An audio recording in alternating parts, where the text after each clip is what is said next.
On Mother's Day, my wife and I went to a luxury restaurant for dinner with our son and daughter-in-law. We sat at a corner table watching them order expensive dishes while my wife's hands trembled from illness. My daughter-in-law turned to the waiter and said clearly, "Split the check." "We're not paying for her." My son sitting beside her nodded in agreement. I didn't say a word, but when the bill was brought to the table, I slowly stood up and said one sentence that made my son's face instantly turn pale. "Thank you for being here with me today." Before the story continues, I'd love to know where you're watching from. Please share your city or country in the comments. It's always meaningful to see how far these stories travel. Also, some elements are fictionalized for storytelling purposes, but the reflections and lessons may still be worth thinking about. I should have known something was wrong the moment I saw her smile. It was 3 o'clock on Mother's Day afternoon when Kathy and I pulled into the parking lot of Mastro's Ocean Club. My 2009 Honda Civic made that grinding noise again as I shifted into park, the sound of something expensive about to break.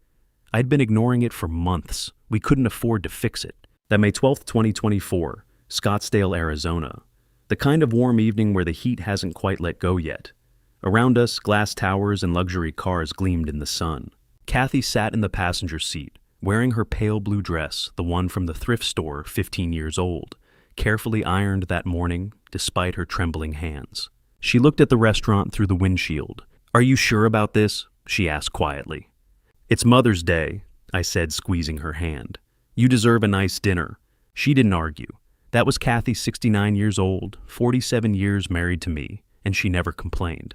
Not when I worked double shifts at the fire station. Not when her condition ate through our savings. Not when I told her we couldn't afford her medicine anymore. I helped her out of the car. She moved slowly, favoring her left foot. The ulcer had been there for months. I could see the dark stains seeping through her stocking, but neither of us said anything. The restaurant wasn't open yet, but I'd called ahead. The manager, Miguel, early 50s, kind eyes, met us at the entrance. "Mr. Sullivan." He extended his hand. I shook it and pulled out an envelope from my jacket. Inside was $600 in cash, every dollar we had left. Our rent money for May. We were already 2 months behind. "I need you to do something," I said quietly. "Tonight my son and his wife are taking us to dinner. When the check comes, I need you to tell them it's already been paid." Miguel's eyebrows went up. "Prepaid?" "Yes, this is $600. I don't know what the bill will be, but I'm hoping it's enough. If it's not, just tell them anyway, please." He looked at the bills, then at Kathy standing nearby, then at my old Honda with its scratched paint. His eyes returned to mine. "Why?" "Because I know my son won't pay for his mother," I said, "and I won't let her be humiliated tonight." Miguel was quiet for a moment. Then he tucked the envelope into his pocket. "I'll take care of it. Whatever the total is, if it's more than $600, it's on the house." My throat tightened. "Thank you?" "And happy Mother's Day, ma'am," he said to Kathy. We drove around the block until 6 o'clock. When we returned, a young valet eyed our Honda with barely concealed disdain. I handed him the keys and helped Kathy out. She leaned on me heavily. Then I heard the growl of an expensive engine. A black Porsche Cayenne pulled up behind us, gleaming in the evening light. The vanity plate read, JAYSULLY. My son stepped out, Jason, 46 years old, wearing a suit that probably cost more than our monthly rent. He looked successful, healthy, everything I'd wanted for him. Then she emerged from the passenger side. Amber, 43, blonde, beautiful in that expensive way, designer dress, perfect hair, heels like weapons. She moved like someone who'd never worried about money, but it was her smile that struck me. She looked at us standing there, me in my old sport coat, Kathy in her thrift store dress, and smiled. Not warmly, the kind of smile that said, we didn't belong here. Mom, Dad. Jason hugged Kathy carefully, then clapped my shoulder. "Happy Mother's Day, Mom." Kathy's face brightened. "Thank you, sweetheart." Amber followed, heels clicking. She barely touched Kathy's cheek with her lips. "Hi, Catherine. That's a lovely dress. Vintage, right?" Kathy's smile faltered. "Oh yes, I've had it a while." "I thought so," Amber said, turning to me. "Hank, good to see you." Amber. Inside the restaurant hummed with quiet wealth. Crystal chandeliers, white tablecloths, couples in cocktail attire. Our table was tucked in the corner. Kathy slid into her seat with relief, her hand going to her foot. I saw her wince. "You okay, Mom?" Jason asked. "Just a little tired," Kathy said quickly. Amber was already on her phone. Jason glanced at his wife, then his mother, then shrugged and opened his menu. I opened mine too, though I knew I had to order something small. A salad maybe. Kathy would do the same. We always did. But Amber flipped through the pages with confidence. "Oh my God, they have oysters," she said. "Babe, we have to get the oysters." "Sure," Jason said, not looking up. "And the lobster tail. It's market price, but whatever. Special occasion." Under the table, Kathy's hand found mine. Her fingers were cold and trembling. I squeezed back. The waiter appeared, young, polite, white shirt, crisp. "Good evening. Can I start you with drinks? Wait, Starsbury, Spinacis already for Jimbriore." "Bottle of the Camus," Amber said immediately. "The 2019. The waiter nodded and left. Jason leaned back, scrolling his phone. Neither of them had looked at Kathy in 5 minutes. I sat there holding my wife's hand, watching Amber study the menu like she was planning a campaign. She tapped a manicured nail against the page, completely absorbed. The waiter returned with water. Amber didn't look up. "I'll start with the oysters, Rockefeller," she announced. "And the Maine lobster tail for my main." "Excellent choice," the waiter said, writing it down. "Tuna tartare and the Wagyu ribeye." Jason added eyes still on his phone. The waiter turned to Kathy. "And for you, ma'am." Kathy's eyes scanned the prices. I watched her face tighten. $38 for a salad, $55 for pasta. "The French onion soup, please," she said softly. $18, the cheapest item on the menu. "And you, sir?" "House salad," I said. $16. Amber didn't even glance up as the waiter collected our menus. Jason's fingers flew across his screen. Neither seemed to notice that their combined order cost more than Kathy and I spent on groceries in a month. The wine arrived. Amber swirled, Sip nodded approval. 1 bottle more than our electric bill. I looked at my son across the table, at his expensive watch, his tailored suit, his $1,000 phone. I thought about the day 16 years ago when I'd signed over my entire inheritance to him. $2 million from my parents' estate, every cent, because I'd wanted him to have opportunities I never had. Kathy sat very still, hands folded, eyes on the flickering candle. The light caught the silver in her hair, the lines around her mouth, the way her shoulders curved inward. 47 years I'd known this woman, 47 years of struggles we'd faced together. And now we sat in a restaurant we couldn't afford our rent money, already paid to Miguel, watching our son ignore his mother while his wife ordered lobster. The appetizers arrived. Amber attacked her oysters without a word to anyone. Jason cut into his tuna still on his phone. Kathy's soup sat untouched in front of her. Her hand trembled in mine. I should have known something was wrong the moment I saw her smile. But now I was certain. The night was just beginning. Kathy watched Amber eat. That's the first thing I noticed, the way my wife sat perfectly still, her soup cooling in front of her, while Amber lifted an oyster to her lips and tipped it back with practiced ease. 6 of them on that plate. $86 worth of shellfish disappearing in minutes. Jason didn't look up from his phone. The tuna tartare sat half-finished in front of him, a tower of raw fish and avocado that cost more than Kathy's weekly medicine. My iced tea was $4.50. I hadn't touched it yet. Then Amber set down her fork and reached for her purse. Her whole demeanor changed. The board-scrolling phone routine vanished, replaced by something theatrical. She pulled out her phone and turned to Kathy with a smile I didn't trust. "Catherine," she said, her voice suddenly warm in a way that made my skin crawl. "Jason and I have some news." Kathy looked up hopeful. "Oh," Amber glanced at Jason, who finally set down his phone and nodded. Then she turned the screen toward us. "We're pregnant," Amber announced. 14 weeks. On the screen was an image, black and white, grainy, the kind you see in doctor's offices. A tiny curved shape in a sea of gray. The date stamp read 6 weeks ago. Kathy's hand flew to her mouth. "Oh my God! Oh, sweetheart!" Tears sprang to her eyes. Real tears, the kind that come from somewhere deep. She reached across the table with trembling hands and grasped Amber's wrist. "A baby. Jason, you're going to be a father." "Yeah, Mom," Jason said, a slight smile on his face. "We wanted to tell you in person, on Mother's Day." "That's wonderful," Kathy whispered, her voice breaking. "That's just wonderful." She was crying openly now, her shoulders shaking. She squeezed Amber's hand like she was holding onto a lifeline.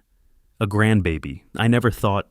I hoped, but..." Amber patted Kathy's hand once, twice, then gently pulled away and picked up her wine glass. "We're very excited," she said, taking a sip. "When are you due?" Kathy asked, wiping her eyes with her napkin. "Late October," Amber said. Halloween, actually. Isn't that funny? Have you thought about names? Not yet. It's still early. Do you know if it's a boy or a girl? Too soon to tell. I sat there watching the whole exchange saying nothing. Something about it felt wrong. Not obviously nothing I could point to and say there that's the problem, but wrong nonetheless. The way Amber held her wine glass, for one thing. 14 weeks pregnant, and she was drinking Camus like it was water. Maybe that was normal now. Maybe I was just old-fashioned. But Kathy hadn't touched alcohol when she was carrying Jason. Not a drop. And the image on the phone. I'd seen ultrasounds before friends' grandkids, the guys at the station showing off pictures. They all looked similar, sure, but something about this one felt too perfect, too textbook, like a picture from a medical website. But I kept my mouth shut. What was I going to do? Accuse my daughter-in-law of faking a pregnancy at the dinner table? Call my son a liar on Mother's Day? So I sat there and watched Kathy cry tears of joy, while Amber finished her wine and Jason went back to his phone. "You're going to be a grandfather. Hank," Kathy said, turning to me with a radiant smile. "Can you believe it?" "That's great news," I said, forcing the words out. Kathy squeezed my hand. "Our first grandchild. Our first, our only, probably." At 69, with failing kidneys and an ulcer that wouldn't heal, Kathy wasn't likely to see many more milestones, but she didn't say that. She just smiled through her tears and asked Amber more questions about doctors and due dates and nursery colors. And I thought, where did it all go? The money, the $2 million. It hit me like a freight train. The memory of that kitchen table 16 years ago. The papers spread out in front of us. The notary's stamp still wet on the transfer documents. March 2008. It had been 3 weeks since we'd lost my parents. Not lost. That made it sound like they'd wandered off somewhere. They were gone. A semi-truck ran a red light on the I-10, and just like the two people who'd been alive for 70-some years, were gone. The inheritance came through quickly. Their house sold. Their savings liquidated. Life insurance paid out. When the lawyer handed me the final number, I'd stared at it for a full minute without speaking. $2 million. Kathy and I sat at our kitchen table that night, the same table we'd eaten breakfast at for 20 years, the one with the wobbly leg I'd never fixed. Jason was there too. 30 years old, fresh out of business school, full of ideas and ambition. "What are we going to do with it?" Kathy had asked quietly. I'd looked at the papers, at the numbers, at my son sitting across from me. "We're going to give it to Jason," I'd said. Kathy's eyes widened. "All of it?" "All of it." Jason looked up. "Dad, you don't have to—" "Yes, I do." I'd slid the papers across the table. "Your grandparents worked their whole lives to leave something behind. They'd want you to have opportunities we never had." "But what about you?" Jason asked. "What about Mom? You could retire. You could—" "We're fine," I'd said. "We've got my pension. We've got the house. We don't need fancy things. But you could start a business, invest, build something." Kathy had reached over and squeezed my hand. "Your father's right," she'd said softly. "This is your chance." The notary had come to our house the next day. I'd signed the papers, transferred every cent. Jason had promised God I remembered his exact words. "I'll make you proud, Dad. I'll build something great with this. I promise."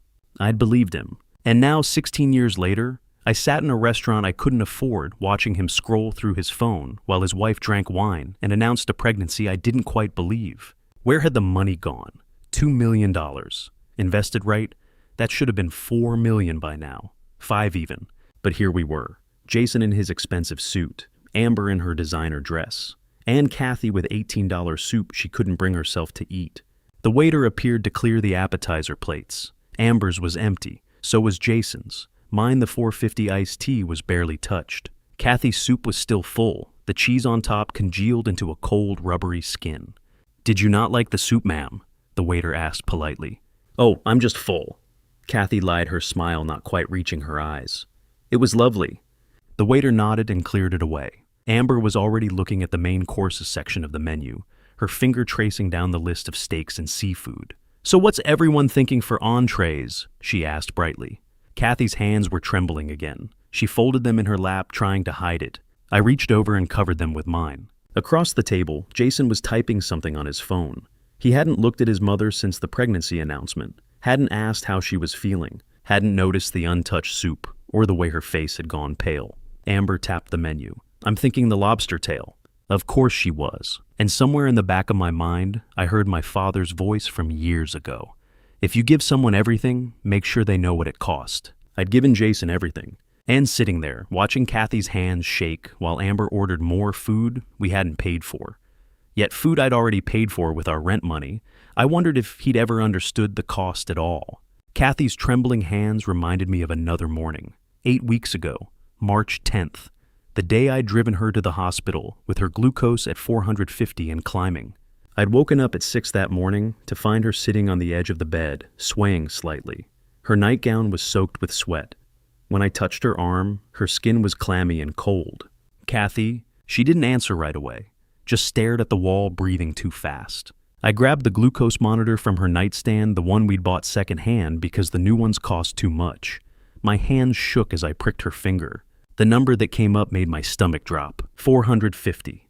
Normal was under 120. Anything over 200 was dangerous. 450 meant her body was eating itself from the inside out. "We're going to the hospital," I said, already pulling clothes from the dresser.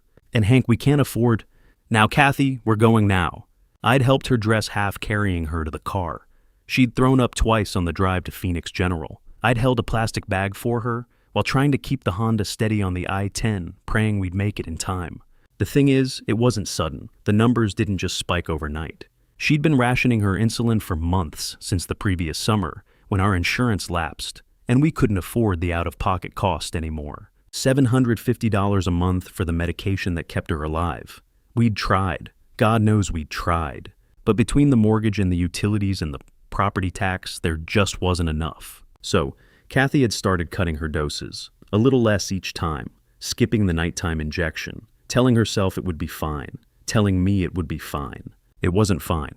And I'd let it happen because 1 week before, March 3rd, exactly 7 days before that terrible morning, I'd sat in Dr. Morrison's office and heard words that changed everything. Stage 2, prostate cancer. PSA, level 47. Treatment recommended immediately. Estimated cost $78,500. I'd walked out of that office with the paperwork folded in my jacket pocket, and I'd never told Kathy. How could I? She was already rationing insulin to stay alive.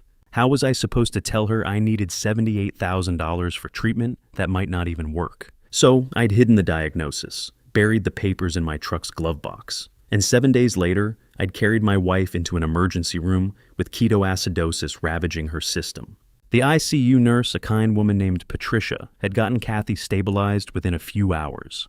Doctor Sarah Morrison, the endocrinologist on call, had explained it all in careful terms. Diabetic ketoacidosis, potassium, imbalance, severe dehydration. They'd started an IV drip, adjusted her levels, monitored her heart. "She'll be okay," Dr. Morrison had told me in the hallway. "But Mr. Sullivan, this can't happen again. The insulin, she needs it. Full doses, every day." "I know," I'd said. "If she keeps rationing next time, we might not be able to bring her back." I'd nodded, unable to speak. The bill came 2 days later, $12,847. I'd sat in the hospital cafeteria at 2 in the morning, staring at that number, trying to figure out how we'd ever pay it. My pension was $32,000 a year. We were already behind on everything. That's when I'd called Jason, 13 times. 13 calls over the course of 3 hours. He didn't answer once. I'd found out later, much later after Kathy was discharged, where he'd been that day. Sanctuary Camelback Mountain, an $850 couples massage. Him and Amber relaxing in a luxury spa, while his mother lay in an ICU bed 30 miles away. But what I'll never forget, what burned itself into my memory like a brand, happened on the second day of Kathy's hospital stay. I'd stepped out of her room to use the restroom. She was sleeping finally, the machines beeping softly beside her bed. The hallway was quiet, just me and the fluorescent lights and the smell of disinfectant. That's when I heard voices around the corner. Jason's voice, low, but not quite low enough. "I'm just saying it's $50,000. The policy's been paid up for years." And then Amber's voice, sharper, colder. "How much longer do you think she has?" Honestly, I'd frozen, pressed myself against the wall, barely breathing. "I don't know," Jason had said. "A year, maybe less. The doctor said her kidneys are—" "So we wait," Amber had interrupted. "We wait, and then we deal with the house, the policy, all of it. It's not ideal, but it's not like we have a choice. Your father's got nothing." "Yeah, just that. Yeah, not an argument, not a defense of his mother, just agreement. I'd stood there in that hallway listening to my son and his wife discuss my wife's life insurance policy, like it was a stock they were waiting to mature, and something inside me had broken. Not shattered, broken, cleanly. The way a bone breaks when too much weight's been put on it for too long. I'd waited until they left, walked back into Kathy's room, sat beside her bed, and held her hand while she slept. And 2 days later, March 12th, I'd signed up to drive for a rideshare service. Night shift 6 in the evening until 2 in the morning. 71 years old with an undiagnosed cancer eating away at me, driving strangers around Scottsdale for $20 an hour. It was all I could think to do. Now sitting in Mastro's with the memory of that hallway conversation echoing in my head, I looked across the table at my son. He was scrolling through his phone again, not even pretending to pay attention to his mother anymore. Kathy was asking Amber something about baby names. Her voice was soft, hopeful trembling, with the same joy I'd heard when Jason was born 46 years ago. Amber answered without looking up from her wine glass, and I thought about $50,000, about an $850 massage, about 13 unanswered calls. I thought about the $600 currently sitting in Miguel's pocket, our rent money gone, because I knew what was coming, and I'd be damned if I let them humiliate her. My hands were steady on the table. I kept them that way deliberately, forced myself to breathe evenly, to stay calm. But inside I was burning. 8 weeks ago, I'd heard my son agree that we should just wait for his mother to pass. Wait for the insurance money, wait like vultures. Tonight I was going to show him exactly what that waiting had cost. But that wasn't the only time I'd seen that look in Amber's eyes, the one that said Kathy didn't matter. 2 weeks before tonight, April 28th, a Sunday afternoon. I'd been sitting in our living room that morning, drinking coffee and trying not to think about the eviction notice tucked in the kitchen drawer when my phone buzzed. A message from my neighbor Helen. Did you see what your daughter-in-law posted? I didn't have social media, never saw the point, but Helen had sent me a screenshot. There was Amber smiling at the camera, her wrist extended to show off a diamond bracelet that caught the light like a small constellation. The caption read, "Treated myself, Tiffany & Co. Because I deserve it. Hashtag self-love, hashtag luxury lifestyle." Below the image, 847,000 people had seen it, liked it, commented things like, "Stunning" and "You go girl." Helen's next message, Tiffany website, says that bracelet is $8,500. I'd stared at that number for a long time. $8,500, more than half of what we owed in medical bills, more than 6 months of Kathy's insulin, enough to keep us from being evicted. And Amber had bought it for herself, because she deserved it. I'd showed Kathy the screenshot. She'd looked at it quietly, then handed my phone back without a word. "It's her money," she'd said softly. "She can spend it how she wants." That afternoon, Jason and Amber had shown up at our house unannounced. Jason had a Mother's Day card in his hand, one of those expensive ones from the fancy stationery store, thick paper with embossed flowers on the front. "We wanted to give this to you early, Mom," he'd said, handing it to Kathy, "since we'll see you on the actual day anyway." Kathy had smiled, touched. "You didn't have to do that." "Of course we did," Amber had said, adjusting the bracelet on her wrist, the same one from the photo. It glinted in the afternoon light streaming through our living room window.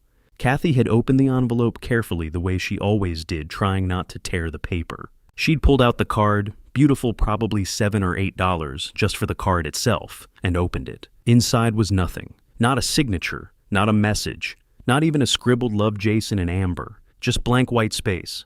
Kathy had stared at it for a long moment, her smile frozen on her face. I'd watched the light go out of her eyes. "Oh," she'd said quietly. Amber had laughed a light, careless sound. "We thought at your age simple is best. You know, less clutter. We figured you'd appreciate the sentiment more than a bunch of words you just forget anyway." Kathy's hands had started to tremble. She'd closed the card, carefully set it on the coffee table. That's very thoughtful," she'd managed. "Glad you like it," Amber had said, already checking her phone. Jason had glanced at his mother, then at his wife, then back at the TV playing silently in the corner. He'd said nothing. Kathy had stood up slowly. "Excuse me, I need to use the restroom." She'd walked out of the room with her shoulders very straight, her head up, but I'd heard it the way her breath caught, the way her footsteps quickened as she reached the hallway. And then through the closed bathroom door, I'd heard her cry. Not loud, not theatrical, just small broken sounds that she was trying to muffle with a towel or her hands or whatever she could find. I'd sat there on the couch, the blank card on the table, between me and my son, listening to my wife's heartbreak in the next room. "So, Dad," Jason had said, scrolling through his phone, "how's the car running?" And now, 2 weeks later, I sat across from that same son in a restaurant that cost more than our monthly grocery budget, watching him ignore his mother all over again. The waiter had returned with our entrees. He set them down one by one with practiced precision. Amber's lobster tail, a massive thing, butterflied and glistening with butter, served with asparagus and roasted potatoes. $95. Jason's steak, Wagyu Rebbe, seared perfectly, the kind of meat that practically melted. $185. Kathy's soup, the French onion she'd ordered at the start, now cold, the cheese congealed on top. $18. She hadn't touched it. My Salad House Greens simple dressing, $16. "Enjoy your meals," the waiter said, and disappeared. Amber cut into her lobster, immediately not bothering to wait for anyone else. Jason sawed into his steak, the knife making a soft sound against the plate. I looked at Kathy. She was staring at her soup, her hands folded in her lap. I could see them trembling even from across the table. And then I saw it, the dark stain spreading across her left stocking just above the ankle, the ulcer. It had started bleeding again, seeping through the bandage she'd wrapped that morning, soaking into the fabric. She noticed me looking and shifted in her seat, trying to tuck her foot under her chair where no one could see. "You okay, Mom?" Jason asked, glancing up briefly from his phone. "Oh yes, fine," Kathy said quickly. He nodded and went back to his screen. Amber was describing something, her voice bright and animated, talking about a trip they were planning. Greece, Santorini specifically. The white buildings and blue water, and some resort that cost $4,000 a night. "We're thinking September," she said, dipping lobster into butter. "Before it gets too cold. Jason's never been, and I just think it'll be so romantic, you know. Plus we'll need a vacation before the baby comes." She touched her stomach, flat no sign of the pregnancy she'd claimed. 14 weeks, she'd said. But there was nothing there. Not yet anyway. Maybe I was wrong. Maybe it was too early to show. But I didn't think so. Kathy tried to smile. "That sounds lovely. Have you ever been to Greece, Catherine?" Amber asked, not really looking at her, more interested in the lobster. "No, we never traveled much." "Oh, that's too bad." Amber didn't sound like she thought it was bad. She sounded like she'd expected that answer. "Well, I'll send you pictures." "That would be nice." Kathy's voice was so small, so tired. I reached under the table and found her hand again. It was ice cold, shaking badly now. I squeezed gently. She squeezed back barely. Amber kept talking about Mykonos and Athens and some restaurant she'd read about that had Michelin stars. About the infinity pool at the resort and the private beach and the spa treatments included with the room. $4,000 a night for a hotel room. We were 2 months behind on rent, $12,000 behind on medical bills. My wife was bleeding through her stocking at a dinner table, and my son's wife was describing a vacation that cost more than we'd made all year. Jason said nothing. Just ate his $185 steak and scrolled through his phone. Kathy's soup remained untouched, the cheese now completely solid. I ate my salad slowly, mechanically, each bite tasting like dust. And Amber talked, on and on and on, her voice filling the space where conversation should have been. Where questions about Kathy's health, or compliments about her dress, or even just basic acknowledgement of her existence might have gone. But there was none of that. Just Greece. Just infinity pools and Michelin stars and $4,000 rooms. I looked at my son. At the expensive watch on his wrist, $20,000 easy. At the tailored suit. At the phone that was probably his 3rd or 4th upgrade this year. And I thought about the blank card sitting on our coffee table at home. The one with no words inside. The one that had made my wife cry in our bathroom while her son sat in the living room and asked about my car. Simple is best, Amber had said, at your age. Like Kathy was already gone, already forgotten, already just an obstacle between them and $50,000. I set down my fork and looked across the table. Jason felt my gaze and glanced up from his phone. "What? Nothing," I said quietly. But it wasn't nothing. And he was about to find out exactly what it was. My attention drifted, old habit from the fire station, always scanning the room, always looking for exits, for hazards, for the things other people missed. That's when I noticed the woman at table 12. She sat alone, which was unusual for a place like this on Mother's Day. Mid to late 40s, I guessed, dark hair pulled back. She wore scrubs the kind nurses or medical staff wear, like she'd come straight from a shift. Her meal sat mostly untouched in front of her, but that wasn't what caught my attention. It was her phone. She held it casually propped against her water glass, at an angle. To anyone else, it would look like she was scrolling through messages or checking the time. But I'd spent 30 years reading situations, and I knew what I was seeing. She was recording. The lens was pointed directly at our table. Not obviously she was good at it, subtle, but I could see the red dot reflected in the screen's black border. She'd been capturing everything. How long I wasn't sure, but long enough. I should have felt something, alarm maybe, or anger. But I felt nothing except a strange sense of inevitability. Like somewhere deep down, I'd known this moment was coming, that whatever was about to happen needed witnesses. I looked away before she noticed me watching. That's when Miguel appeared at our table. "How is everything this evening?" He asked, his voice warm and professional. He addressed the question to all of us, but his eyes stayed on me. "Excellent," Amber said, not looking up from her lobster. "The food here is amazing." "I'm glad to hear it." Miguel nodded, then turned to Kathy. "And you, ma'am, is the soup to your liking?" Kathy forced a smile. "It's very good, thank you." Miguel's gaze shifted to me, and I saw something flicker in his expression. Recognition, maybe. Or curiosity. His eyes dropped to my hands resting on the table beside my barely touched salad. He stared at my right hand for a beat too long. I knew what he was seeing. The scar, a silvered line of puckered skin that ran from my knuckles up to my wrist. An old burn 30 years healed, but still visible.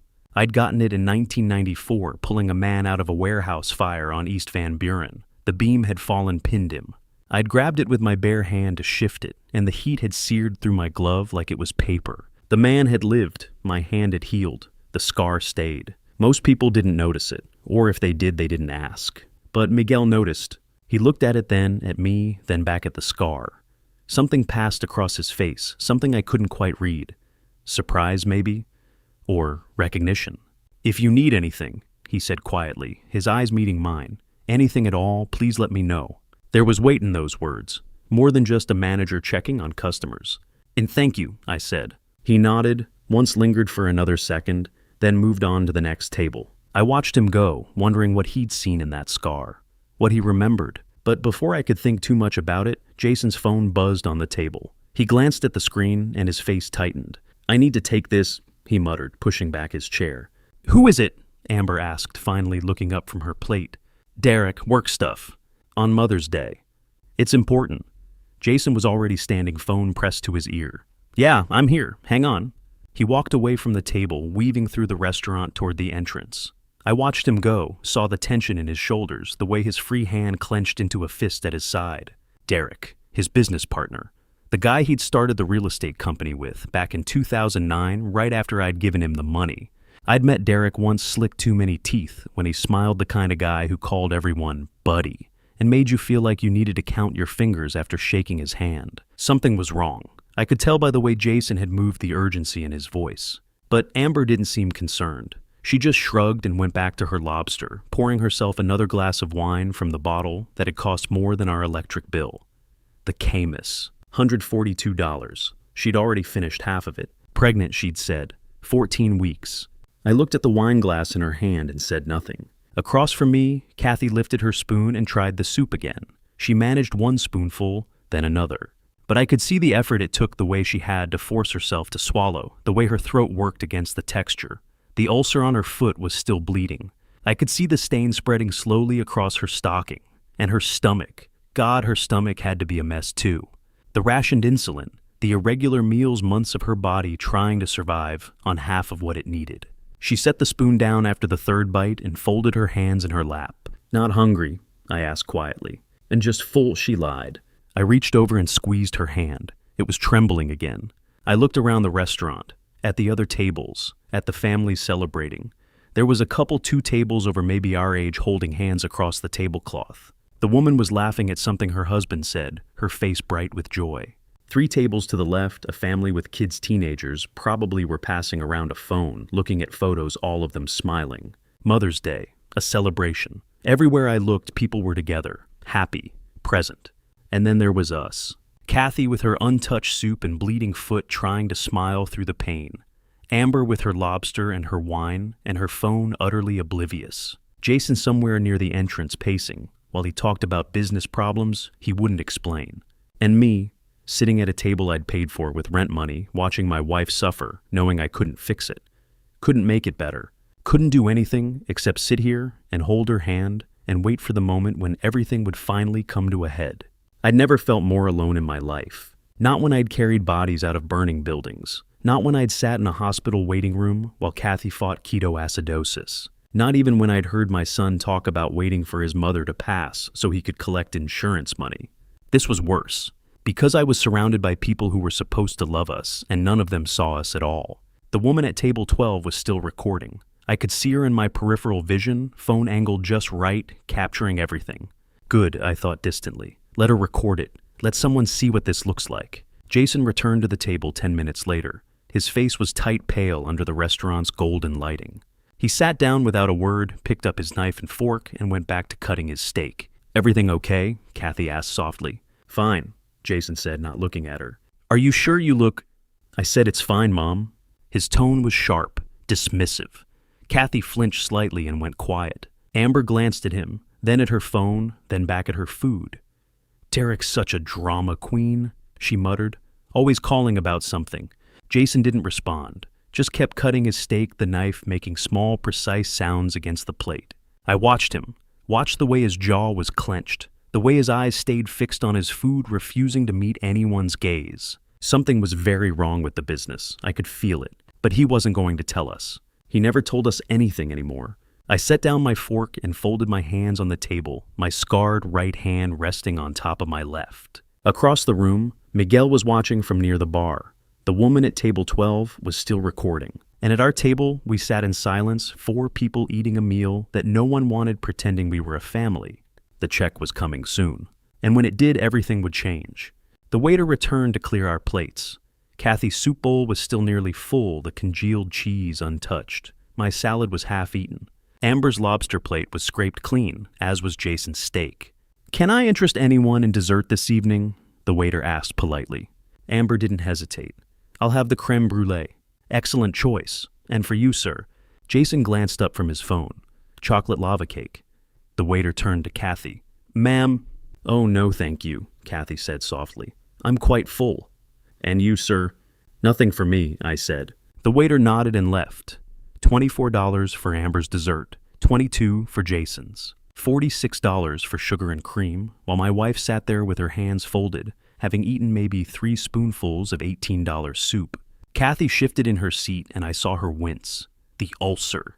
It had to be worse now.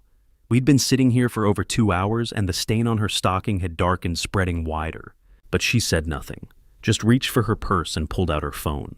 That's Jason, honey, she said, her voice tentative, hopeful. I wanted to show you something. Jason's eyes stayed on his own screen, his thumb scrolling. I found some old photos of you when you were little. Kathy's hands trembled slightly as she opened her photo app. I thought, with the baby coming, you might want to see them, remember. She held the phone out toward him, tilting the screen so he could see. I could make out the image from where I sat. Jason maybe 3 or 4 years old, gap-toothed and grinning, holding a toy fire truck I'd bought him for his birthday. That's you with the truck your father got you, Kathy said, smiling at the memory. You carried that thing everywhere for a year, wouldn't let it out of your sight. Uh-huh, Jason said, not looking up. And this one, Kathy swiped to the next photo. This was your first day of kindergarten. Remember, you were so nervous, but you were so brave. Mom, I'm kind of in the middle of something, Jason interrupted, still scrolling. Kathy's smile faltered. Oh, I just thought, with the baby you might want to, maybe later, okay. He didn't look at her, didn't even glance at the phone she was holding out like an offering, just kept scrolling through whatever was on his screen posts, probably from people he'd never met, pictures of things that didn't matter. Kathy lowered the phone slowly. Of course, later. She closed the app and set the phone face down on the table. Her hands went back to her lap, folding together the way they always did when she was trying not to cry. I watched Jason, watched the way he sat there completely oblivious to what he'd just done. The way his mother had tried to share a piece of his childhood with him, tried to connect him to the life growing inside his wife, to remind him that he'd been that small, once that vulnerable, that loved, and he'd dismissed her without even looking. And suddenly, I was back in a different hospital, a different crisis, 40 years ago.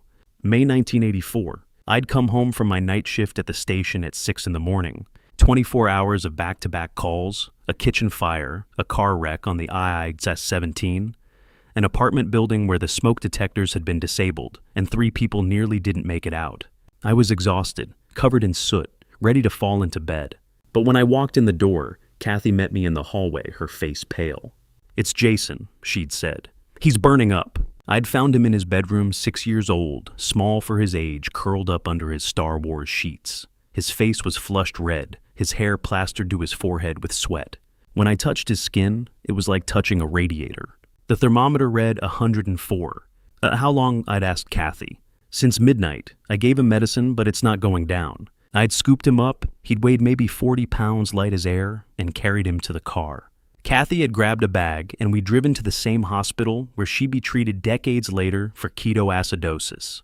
Pneumonia, the doctor had said. Severe. They'd admitted him, immediately started antibiotics, kept him for 3 days. The bill came to $847. In 1984, that was a fortune. I was making maybe $22,000 a year at the station. We had a mortgage, a car payment, groceries, utilities. $847 might as well have been $8,000. I'd had a truck back then, a '78 Ford F-150, nothing fancy, but it ran. I'd bought it used for $3,000 a few years earlier, and it was mine. Paid off, no payments. I sold it to a guy at the station for $1,500. Took the loss because I needed the cash immediately. Then I picked up every extra shift I could. Worked 50, 60 hours a week for 3 months straight until we'd caught back up. But the night they'd admitted Jason, that first night, when we didn't know if the antibiotics would work, if his fever would break, if he'd be okay, I'd sat in a chair beside his hospital bed and held his small, hot hand in mine. He'd been unconscious, delirious with fever, but I'd held on anyway. And I'd made him a promise. "I'll always take care of you," I'd whispered. "No matter what. You're my son, and I'll do whatever it takes to keep you safe. Always." He hadn't heard me, but I'd meant it. Now, 40 years later, I sat across from that same boy, a man now 46 years old, wearing a suit that cost more than that hospital bill, and watched him scroll through his phone while his mother tried to show him pictures of the child he used to be. The child I'd sold my truck for. The child I'd worked 60-hour weeks for. The child whose hand I'd held in a hospital room while promising him the world. He couldn't even look at her. The desserts arrived. The waiter set them down with a flourish, Amber's creme brulee in a perfect ceramic dish, the sugar on top caramelized to a golden shell. Jason's chocolate lava cake, molten center, oozing out when he cut into it with his fork. Amber took a bite and made a small sound of satisfaction. "Oh my God, this is amazing." Jason nodded, already halfway through his own. "Yeah, it's good." Neither of them looked at Kathy. Neither of them noticed that she hadn't ordered anything, that she'd barely eaten all night, that the stain on her stocking had spread to the size of a silver dollar, now dark and wet. I reached under the table and found her hand again. It was ice cold despite the warmth of the restaurant. She squeezed back weakly. Across from us, Jason set down his fork and picked up his phone again, started scrolling. The cake sat half-finished on his plate. Amber finished her creme brulee and pushed the empty dish aside. She dabbed her mouth with her napkin, checked her own phone, then looked up at the ceiling like she was bored. The waiter appeared again. "Is there anything else I can get for you this evening?" Amber waved a hand dismissively. "No, we're good. Just the check, please." "Of course. I'll be right back." The waiter disappeared, and just like that it was here. The moment I had been waiting for. The moment I had paid $600 to orchestrate. The moment when everything I'd been holding inside for months, years, maybe would finally come out into the open. Amber leaned back in her chair, satisfied, full ready to leave. Jason set his phone down and reached for his wallet, a reflex, the casual gesture of someone who'd never had to worry about whether there was enough inside to cover the bill. Kathy's hand trembled in mine, and I thought about that promise I'd made in 1984, about the truck I'd sold, about the shifts I'd worked, about every sacrifice I'd made because I loved my son and wanted him to have a good life. I'd given him everything, and he couldn't even look at his mother when she tried to show him a photograph. The waiter was coming back now. I could see him across the restaurant, a black folder in his hand. The check. I let go of Kathy's hand and straightened in my seat. 40 years ago, I had promised to protect my son. Tonight I was going to protect my wife. From him. If you're still here with me at this moment, comment "still here," so I know you're continuing this journey with the story. And I want to ask you something. If you were sitting at that table and heard a son and his wife say they wouldn't pay for his own mother, what would you do when the bill finally arrived? Share your thoughts in the comments. And before the story continues, a quick note: some parts ahead include dramatized elements added for storytelling. If this kind of content isn't for you, feel free to stop the video here. The waiter returned with a black leather folder in his hand. He approached our table carefully, the way you'd approach something fragile, and set it down in the center, equidistant from all of us, neutral territory. "Whenever you're ready," he said quietly, then stepped back. For a moment, no one moved. The folder sat there on the white tablecloth, like a small black stone. I could see the edge of the receipt peeking out white paper with neat rows of numbers. Amber reached for it first. Of course she did. She flipped it open and her eyes scanned down the page. I watched her face as she calculated, lips moving slightly, a small frown forming between her perfectly shaped eyebrows. Appetizers $131, entrees $314, desserts $46, wine $142, tax and gratuity $54.42, total $687.42. I already knew the number. Had known it since 3 o'clock this afternoon, when I'd handed Miguel $600 in cash and told him to cover whatever came next. Amber set the folder down and looked up at our waiter, the same young man who'd been serving us all night. His name tag read Tyler. He was maybe 25, clean cut, the kind of kid who was probably working his way through college or saving up for something. He had no idea what was about to happen. "Tyler," Amber said, her voice bright and clear, carrying across the table. "We're going to need separate checks." The waiter blinked. "Separate checks?" "Yes." Amber gestured at the receipt. "2 checks, one for us." She indicated herself and Jason, "and one for them." She pointed across the table. At Kathy, at my wife, who sat there with her hands folded, her face pale, her stocking stained dark from the ulcer that wouldn't stop bleeding. Tyler looked confused. I'm sorry, ma'am. I'm not sure I understand. You'd like to split the check evenly or—" No, Amber interrupted, waving her hand dismissively. "We'll pay for our meals. They can pay for theirs." She paused, then added with a small laugh, "Don't worry, we're not paying for her." She said it loud enough that the tables around us could hear. The word hung in the air like smoke. Her. Not them. Not my in-laws. Not Hank and Catherine. Her. Like Kathy was an object, a burden, something other. Tyler's face went red. "Ma'am, I don't think—" But Jason cut him off. "That's fine," my son said.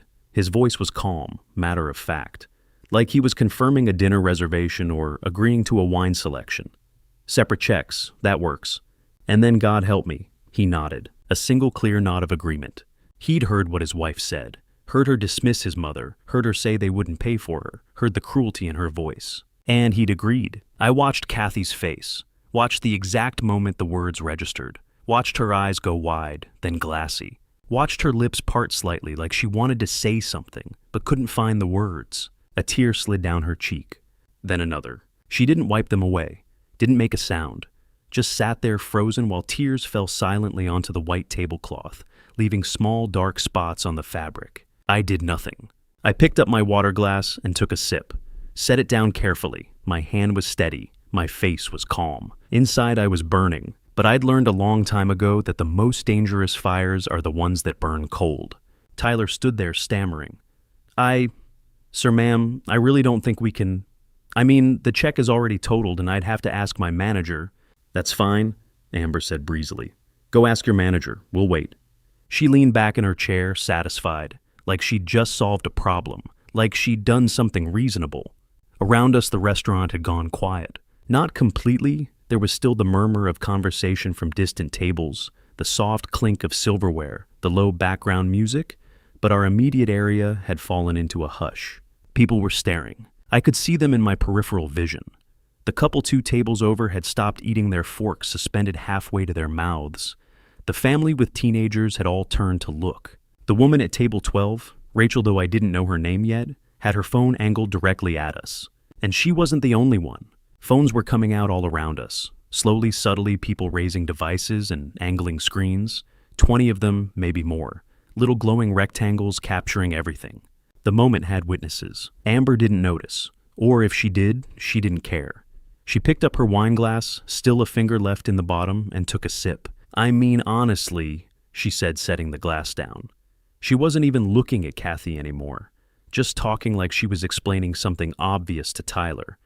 They're on a fixed income. They understand, right?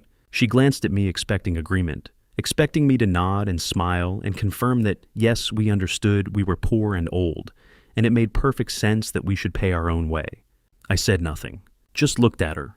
My face was stone. Amber's smile faltered slightly.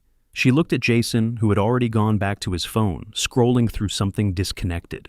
Kathy's shoulders shook, just once, a small tremor that she tried to suppress. I reached under the table and found her hand. It was ice cold, trembling badly. I wrapped my fingers around hers and squeezed gently. She squeezed back, barely any strength left in her grip. And then I reached into my jacket with my other hand. The folder I'd been carrying since 3 o'clock this afternoon, the one I'd kept close all through dinner, pressed against my ribs like a secret, like ammunition. I pulled it out slowly and set it on the table. It was old, the kind with a fraying elastic band wrapped around it to keep it closed. The cardboard was soft at the edges, worn from being handled. Inside were papers, documents, evidence. 40 years worth of truth. Tyler was still standing there, his face bright red, looking like he wanted the floor to swallow him whole. Amber was watching me now, her expression shifting from smug satisfaction to confusion. "What's that?" she asked. I didn't answer. The restaurant around us had gone even quieter. More phones were up now, 30 maybe, 40. A sea of glowing screens all pointed at our table. Jason glanced up from his phone, finally noticing something was happening. "Dad," I looked at my son, at the man I'd raised, the boy I'd held in a hospital bed 40 years ago, promising I'd always protect him. The man who just nodded in agreement when his wife said they wouldn't pay for his mother. I pushed my chair back. The legs scraped against the floor, a harsh sound in the silence, and I stood up, slowly, deliberately. I kept one hand on the folder, kept the other hand resting on the edge of the table, and I looked at my son. Every eye in the restaurant was on me now. Every conversation had stopped. Even the background music seemed quieter. Kathy was still crying silently, her hand pressed to her mouth. Amber's smile had disappeared entirely. She looked uncertain now, almost nervous. Jason set his phone down. "Dad, what are you—" $687.42, I said quietly. My voice wasn't loud. I didn't shout, didn't raise it at all. But in that silence it carried. "That's what this meal cost," I continued. "That's what you were about to ask your mother to pay for. $18 for soup she couldn't eat. While you ordered a $185 steak." Jason opened his mouth, closed it. Amber started to say something, but I held up one hand. "I'm not finished," I said. And then I opened the folder. I placed my hand on the folder, ready to pull out the first document when Miguel appeared beside our table. He moved quickly but not urgently, the smooth efficiency of someone who'd managed a restaurant for years and knew exactly when to intervene. His presence commanded attention.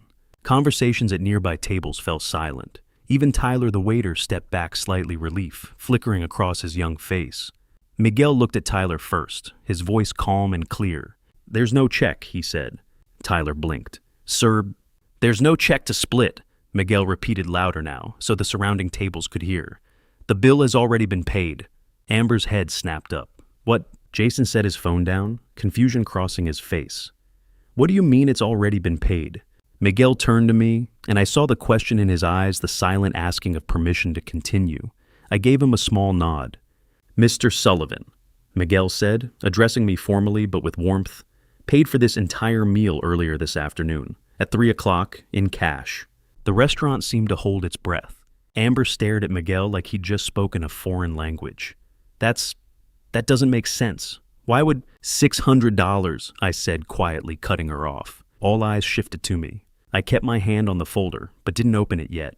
Just stood there, looking at my son and his wife. I gave Miguel $600 in cash at 3 o'clock this afternoon. I continued. My voice was steady, calm. The same tone I'd used for 30 years, talking people through fires, through panic, through crisis. That was our rent money for May. We're already 2 months behind. Our landlord started sending eviction notices last week. Kathy made a small sound, a choked gasp that she tried to muffle with her hand. I squeezed her shoulder gently with my free hand, then looked back at Jason. "I took our rent money," I said, "and I paid for this dinner in advance. Because I knew—" I paused, let the words hang there for a beat. "I knew you would do exactly what you just did." The silence in that section of the restaurant was absolute. Phones were still raised, still recording, but the people holding them had gone completely still. The couple 2 tables over the ones who'd been holding hands earlier were staring at us with their mouths open. The family with teenagers had all set down their forks. The woman at table 12 had her phone steady as stone, capturing every word. Jason's face had gone pale, not just pale gray like all the blood had drained out of him. "Dad," he started, his voice hoarse. I didn't know you were going to..." "Going to what?" I asked. "Pay for my own wife's dinner, pay so she wouldn't be humiliated." I shook my head. "No, son, you didn't know, because you didn't ask. You didn't wonder. You just assumed we'd, figure it out." Amber found her voice then. "This is ridiculous," she said, but there was a tremor in it now, uncertainty creeping in at the edges. "You didn't have to do that. We would have what?" I interrupted. "Paid for her?" I looked directly at Amber. "You just told the waiter in front of this entire restaurant that you wouldn't pay for her." I gestured to Kathy. "You said it, loud enough for everyone to hear, and he..." I pointed at Jason, nodded. He agreed. Jason flinched like I'd slapped him. Around us I could hear whispers starting, murmurs of shock and sympathy. "Oh my God," someone said. "That's his mother," another voice whispered. "He used his rent money," a woman said, her voice breaking slightly. "His rent money." Miguel stood quietly to the side, his hands clasped in front of him, his face carefully neutral. But I could see the tightness around his eyes, the way his jaw was set. He was angry on our behalf, but he was too professional to show it. Tyler, the waiter, looked like he wanted to disappear into the floor. Amber's face had flushed red now, whether from shame or anger I couldn't tell. Probably both. "You're making a scene," she hissed. "Everyone is staring." "Good," I said simply. "Let them stare. Let them see." I moved my hand back to the folder, flipping it open fully now. Inside were papers, documents I'd carefully organized over the past week, ever since I'd heard Jason and Amber talking in that hospital hallway 8 weeks ago. "I paid for dinner," I said, looking at Jason, "so your mother wouldn't have to sit here and be told she wasn't worth $18 worth of soup. But that's not why we're here. That's not what this is about." I pulled out the first document carefully, slowly, so everyone could see I was handling something important. "This," I said, holding it up, "is about where $2 million went." Jason's eyes went wide. Amber's mouth fell open. And the crowd, the witnesses, the recording phones, the 50-plus people who'd now stopped eating entirely to watch our table leaned in closer. I held the paper at an angle so Jason could see it, so the people at the nearest tables could see it, so the cameras could capture it. It was a bank statement, old but preserved in a plastic sleeve. The date at the top read March 15th, 2008, and the transaction line was highlighted in yellow. Transfer to Jason Michael Sullivan. Amount $2 million. "Do you remember this?" I asked quietly. Jason stared at the document. His hands had started to shake. "Dad, do you remember?" I repeated, my voice harder now. "The day I sat you down in our kitchen and gave you everything, every cent your grandparents left me when they died? $2 million. You were 30 years old. You said..." My voice caught slightly, but I pushed through. "You said you'd make me proud." Kathy was crying openly now, her shoulders shaking. Jason's mouth opened and closed. No sound came out. Amber reached for the document like she wanted to snatch it away, but I pulled it back. "I'm not done," I said. Miguel had moved closer, positioning himself between Amber and me, subtly protective, ready to intervene if she tried anything. His eyes met mine briefly, and I saw something there. Recognition. Understanding. I set the bank statement down on the table, where everyone could see it. Then I reached back into the folder. "That was 16 years ago," I said. $2 million. Your mother and I gave you everything. We kept nothing. We trusted you." I pulled out the next document. And this," I said, my voice dropping to almost a whisper, but in that silence everyone heard it, "is what we've been paying ever since." The paper I held now was a hospital bill. March 10th, 2024. Patient Catherine Sullivan. Diabetic ketoacidosis. Amount due, $12,847. Status unpaid. I laid it on the table next to the bank statement. The crowd had gone from silent to stunned. I could hear sharp intakes of breath. A woman at a nearby table had her hand over her mouth, tears in her eyes. Jason was staring at the 2 documents like they were written in a language he couldn't understand. And I wasn't finished. Not even close. I reached back into the folder and pulled out the rest. Not 1 document, not 2. A stack. Hospital bills, doctor's invoices, pharmacy receipts, insurance denial letters, collection notices.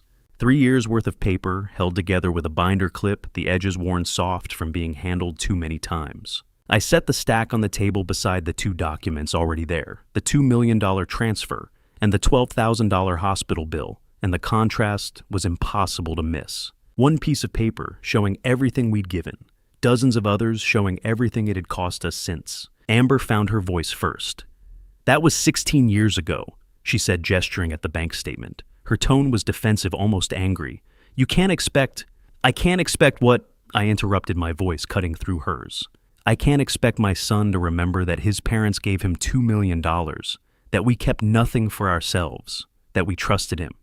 Amber's mouth snapped shut. I picked up the stack of medical bills and held them up so everyone could see. "And this," I said, "is what your mother and I have been paying since we gave you everything."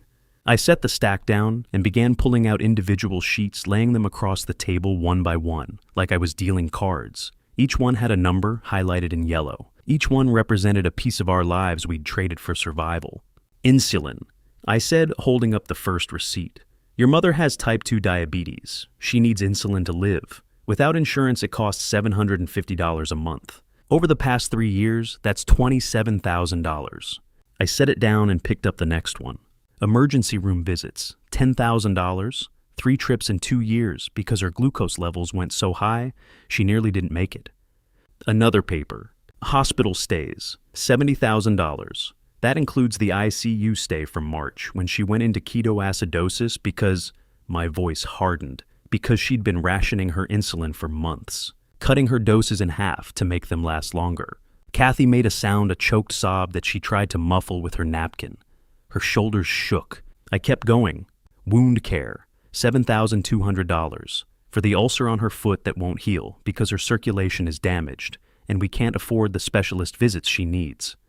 Next paper, medications, $7,200. Blood pressure pills, cholesterol medication, pain management, none of it covered. Next, medical equipment, $18,000. Glucose monitors, testing strips, bandages, compression socks, walkers. Everything insurance denied. Last one, doctor visits, $6,900. Endocrinologist, podiatrist, primary care. Cash payment only because we lost our insurance when I couldn't afford the premiums anymore. I set down the final receipt and looked at Jason. "Do you want to know what all of that adds up to?" I asked quietly. He didn't answer. Couldn't answer. Just stared at the table covered in papers. $146,300, I said. Each word fell like a stone into still water. "That's what we've paid in the last 3 years alone. While your mother cut her insulin doses in half. While her foot started rotting because we couldn't afford proper treatment. While I drove strangers around at night for $20 an hour because my pension couldn't cover it." The restaurant was silent except for the sound of Kathy crying. I picked up one of the insulin receipts, the most recent one from last month. "This is from April," I said. $750. We didn't have it, so she took half her normal dose. And then half again, and by March 10th, her body was eating itself from the inside out. I held up the hospital bill from that day, the $12,000 one. "This is what happened when she finally collapsed. Diabetic ketoacidosis. Her glucose was 450. The doctor told me," my voice cracked slightly, "told me that if I'd waited another hour to bring her in, she might not have made it." Someone in the crowd, a woman at a nearby table, let out a sob. I looked at Jason, really looked at him, at my son who sat there with his expensive suit and his $1,000 watch, staring at the evidence of his mother's suffering like it was happening to a stranger. "Her foot is rotting," I said, my voice dropping to barely above a whisper. "Right now, under the table, that stain you see on her stocking, that's not water. That's from the ulcer that's been bleeding all night because we couldn't afford the supplies to dress it properly this week." Kathy covered her face with both hands, her whole body shaking with sobs now. I stepped around the table and put my hand on her shoulder, squeezed gently. "It's okay," I whispered to her. "It's okay." But it wasn't okay. None of this was okay.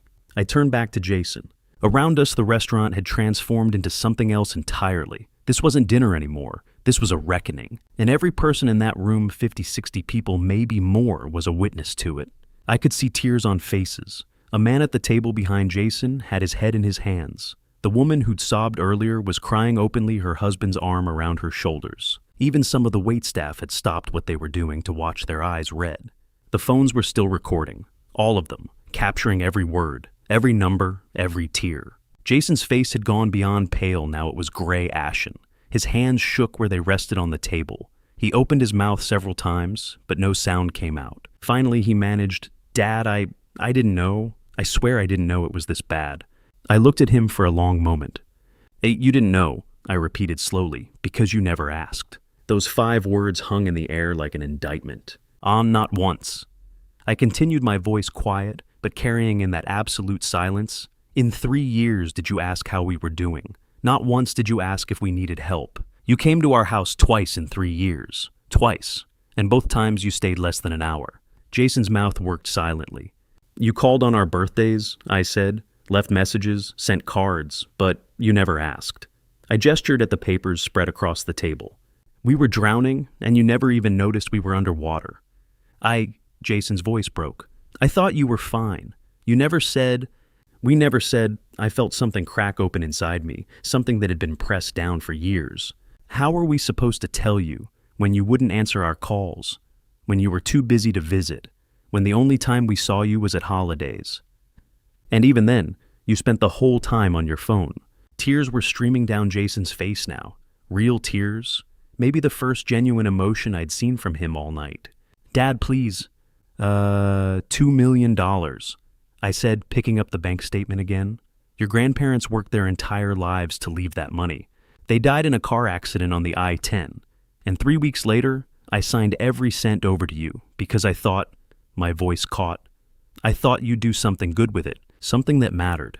I set the statement down and picked up the stack of medical bills again. "And here's what happened instead," I said. "Your mother is dying by inches because we can't afford to keep her alive. I'm working myself into the ground at 71 years old.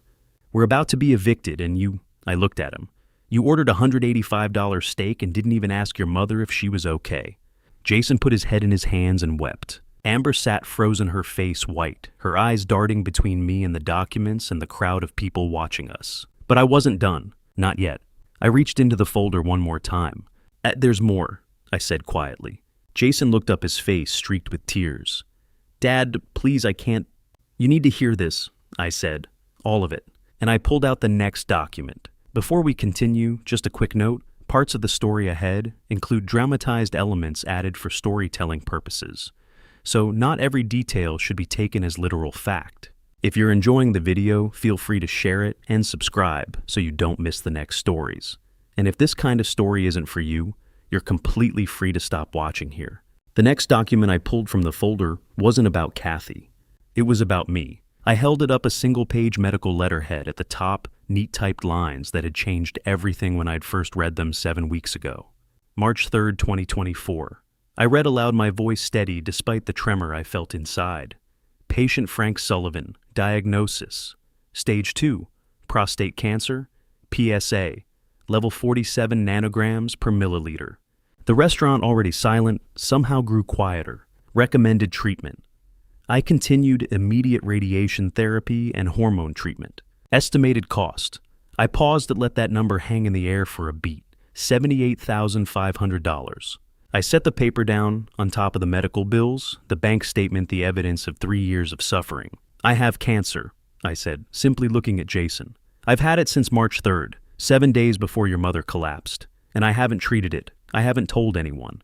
I haven't done anything about it because," my voice cracked slightly, "because we didn't have $78,000. We didn't have $7,800. We barely had 78. Kathy made a sound beside me, a sharp, wounded gasp. She grabbed my arm. "Hank," she whispered, "you didn't tell me. You didn't—" "I couldn't," I said, turning to her briefly. "We couldn't afford your insulin. How was I supposed to tell you we needed another $80,000 for me?" Jason stood up so fast his chair scraped loudly against the floor. "Dad, no," he said, his voice breaking. "You can't. You have to get treatment. You have to—" "I chose your mother over my own life," I said, cutting him off. My voice was calm now, matter of fact. "That's what you do when you love someone. You make the hard choice. You sacrifice." I picked up the cancer diagnosis and held it next to the stack of Kathy's medical bills. "This is what love looks like," I said. "Not lobster tails and designer dresses. Not Porsche Cayennes and $4,000 vacations. This." I gestured at the papers. "Sacrifice. Going without so someone else can have. That's love. I set the diagnosis down and reached into the folder one last time. And this, I said, pulling out a small stack of printed pages, is what the opposite of love looks like. Amber had been sitting very still, her face pale, her hands gripping the edge of the table. But when she saw what I was holding, her eyes went wide. "What is that?" she asked, her voice tight. I held up the first page, a printed receipt, the kind you get from an online purchase. "It's this," I said. Reading from it is from a website called babybump.com. Order date March 25th, 2024. 1 silicone pregnancy belly, 14-week size. Price $47.99. The crowd erupted in gasps. Amber shot to her feet. That's insane. Is it?" I held up the second page. "This is from a website called Fake Ultrasound Generator. You upload a photo, add a date, and it creates a medical-looking ultrasound image. Free service. Takes about 5 minutes." I set both pages on the table and looked at Amber. "Your wife," I said to Jason, though I was still looking at her, "is not pregnant. She never was. That belly," I gestured toward her midsection, "is $48 worth of silicone. You're crazy." Amber's voice was shrill, now panicked. "You're making this up because you're jealous that we're successful, and you're not this tad." She put her hand on her stomach protectively, or what should have been protectively if there had been anything real to protect. But when she moved, something shifted. The belly, the fake silicone belly she'd been wearing all evening, had been held in place by an elastic band around her waist. And after 2 hours of sitting, eating, drinking wine, that elastic had loosened. When she stood up quickly, when she moved suddenly, when she tried to gesture indignantly, it slipped, just an inch, maybe 2. But it was enough. The bottom edge of the silicone belly separated from her actual stomach. And in the space between, in that small gap, visible to everyone at the surrounding tables, to everyone with a phone pointed at us, we could all see it. The prosthetic, the fake, the lie. Someone screamed, not loud, a sharp intake of breath that turned into a startled cry. Amber looked down, saw what had happened, and her face went from pale to crimson in an instant. She grabbed at the belly with both hands, trying to push it back into place, trying to smooth down her dress, trying to hide what everyone had already seen. But it was too late. The phone's 30-40 of them, maybe more, zoomed in, captured it, the silicone edge, the gap, the proof. "Oh my God," someone whispered. "She faked it," another voice said. The pregnancy was fake. The whispers spread like wildfire. Amber stood there, hands pressed to her stomach, her face burning, red tears starting to stream down her cheeks.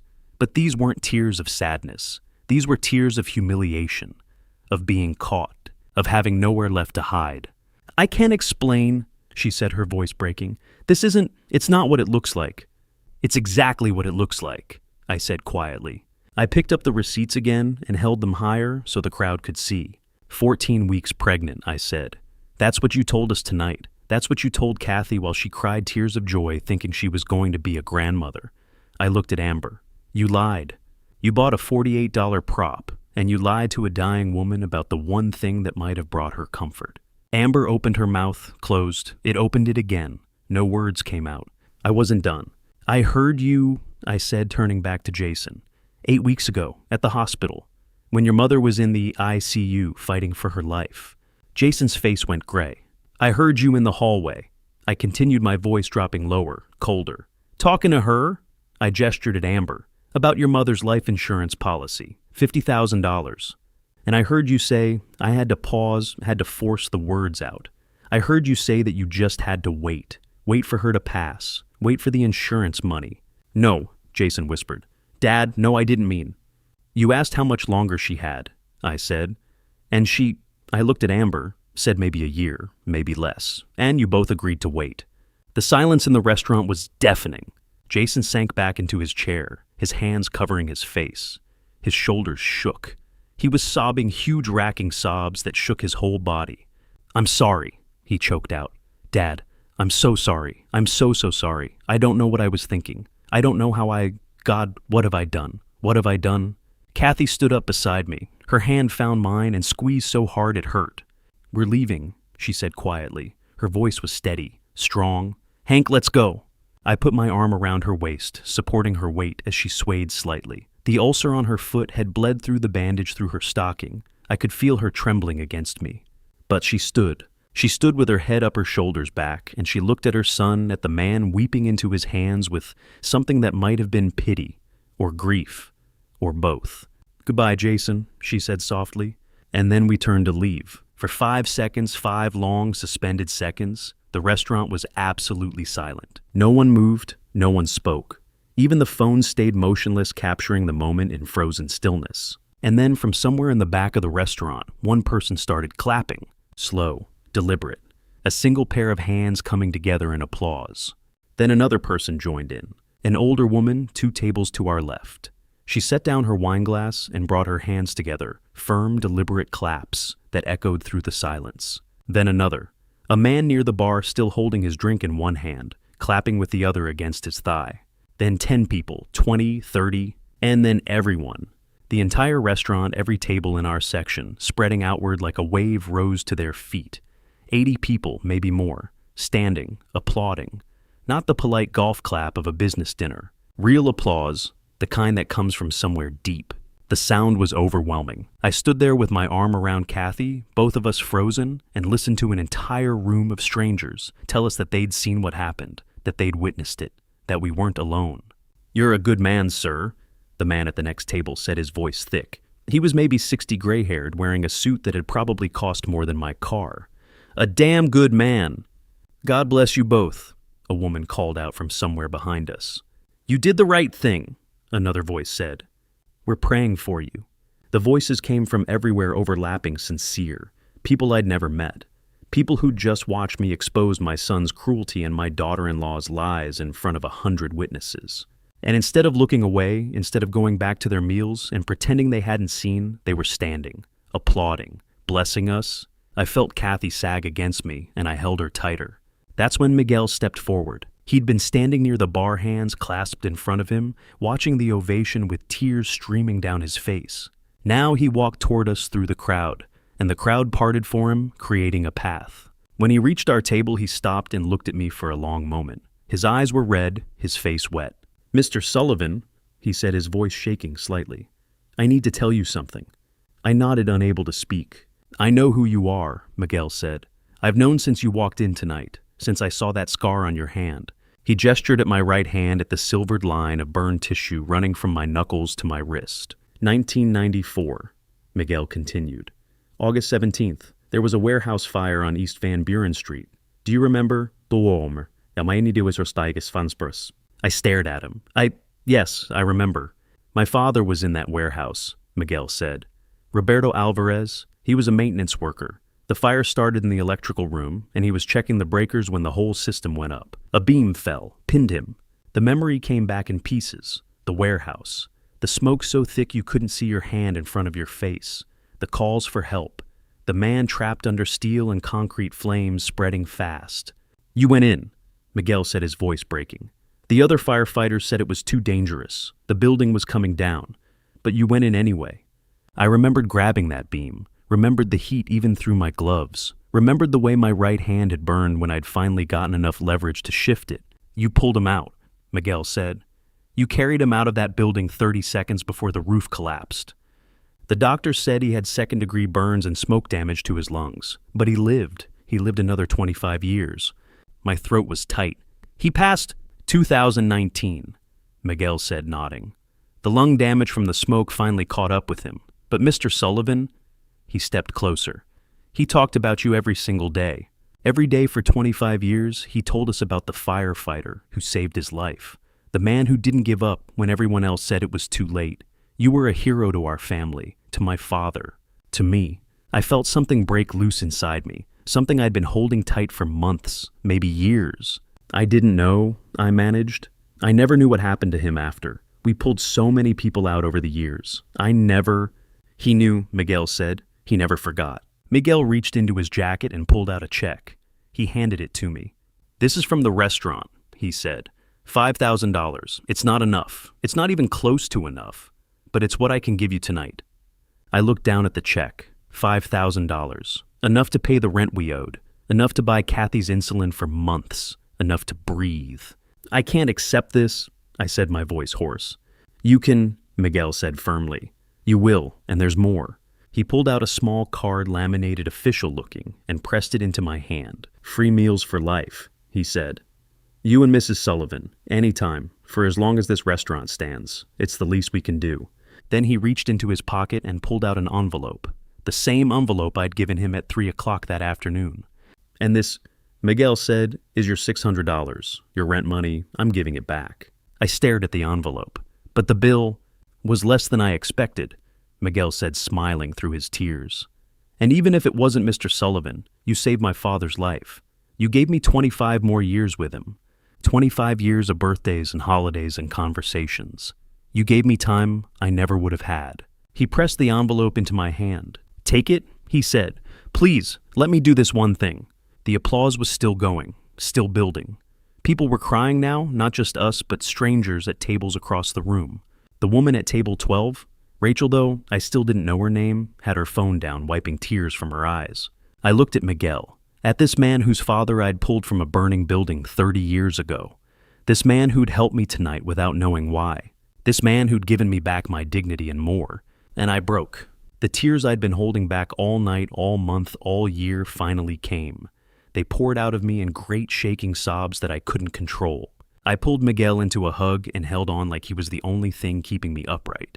"Thank you," I managed between gasps. "Thank you." Miguel hugged me back hard. "No, Mr. Sullivan, thank you. Thank you for my father. Thank you for everything." When I finally let go, I turned to Kathy. She was crying too, her face buried in her hands, her shoulders shaking. "Let's go home," I said softly, putting my arm around her waist. She nodded, unable to speak. The crowd was still applauding as we walked toward the exit. They parted for us, creating a path through the tables, through the witnesses, through the phones still recording.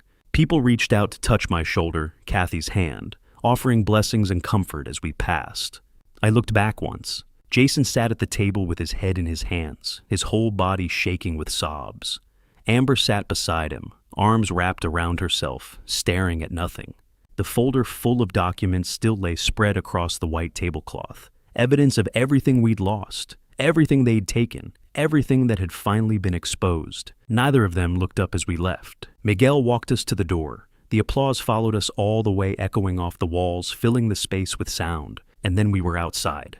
The cool Arizona night air hit my face like a blessing. The parking lot was quiet, no voices, no phones, no witnesses.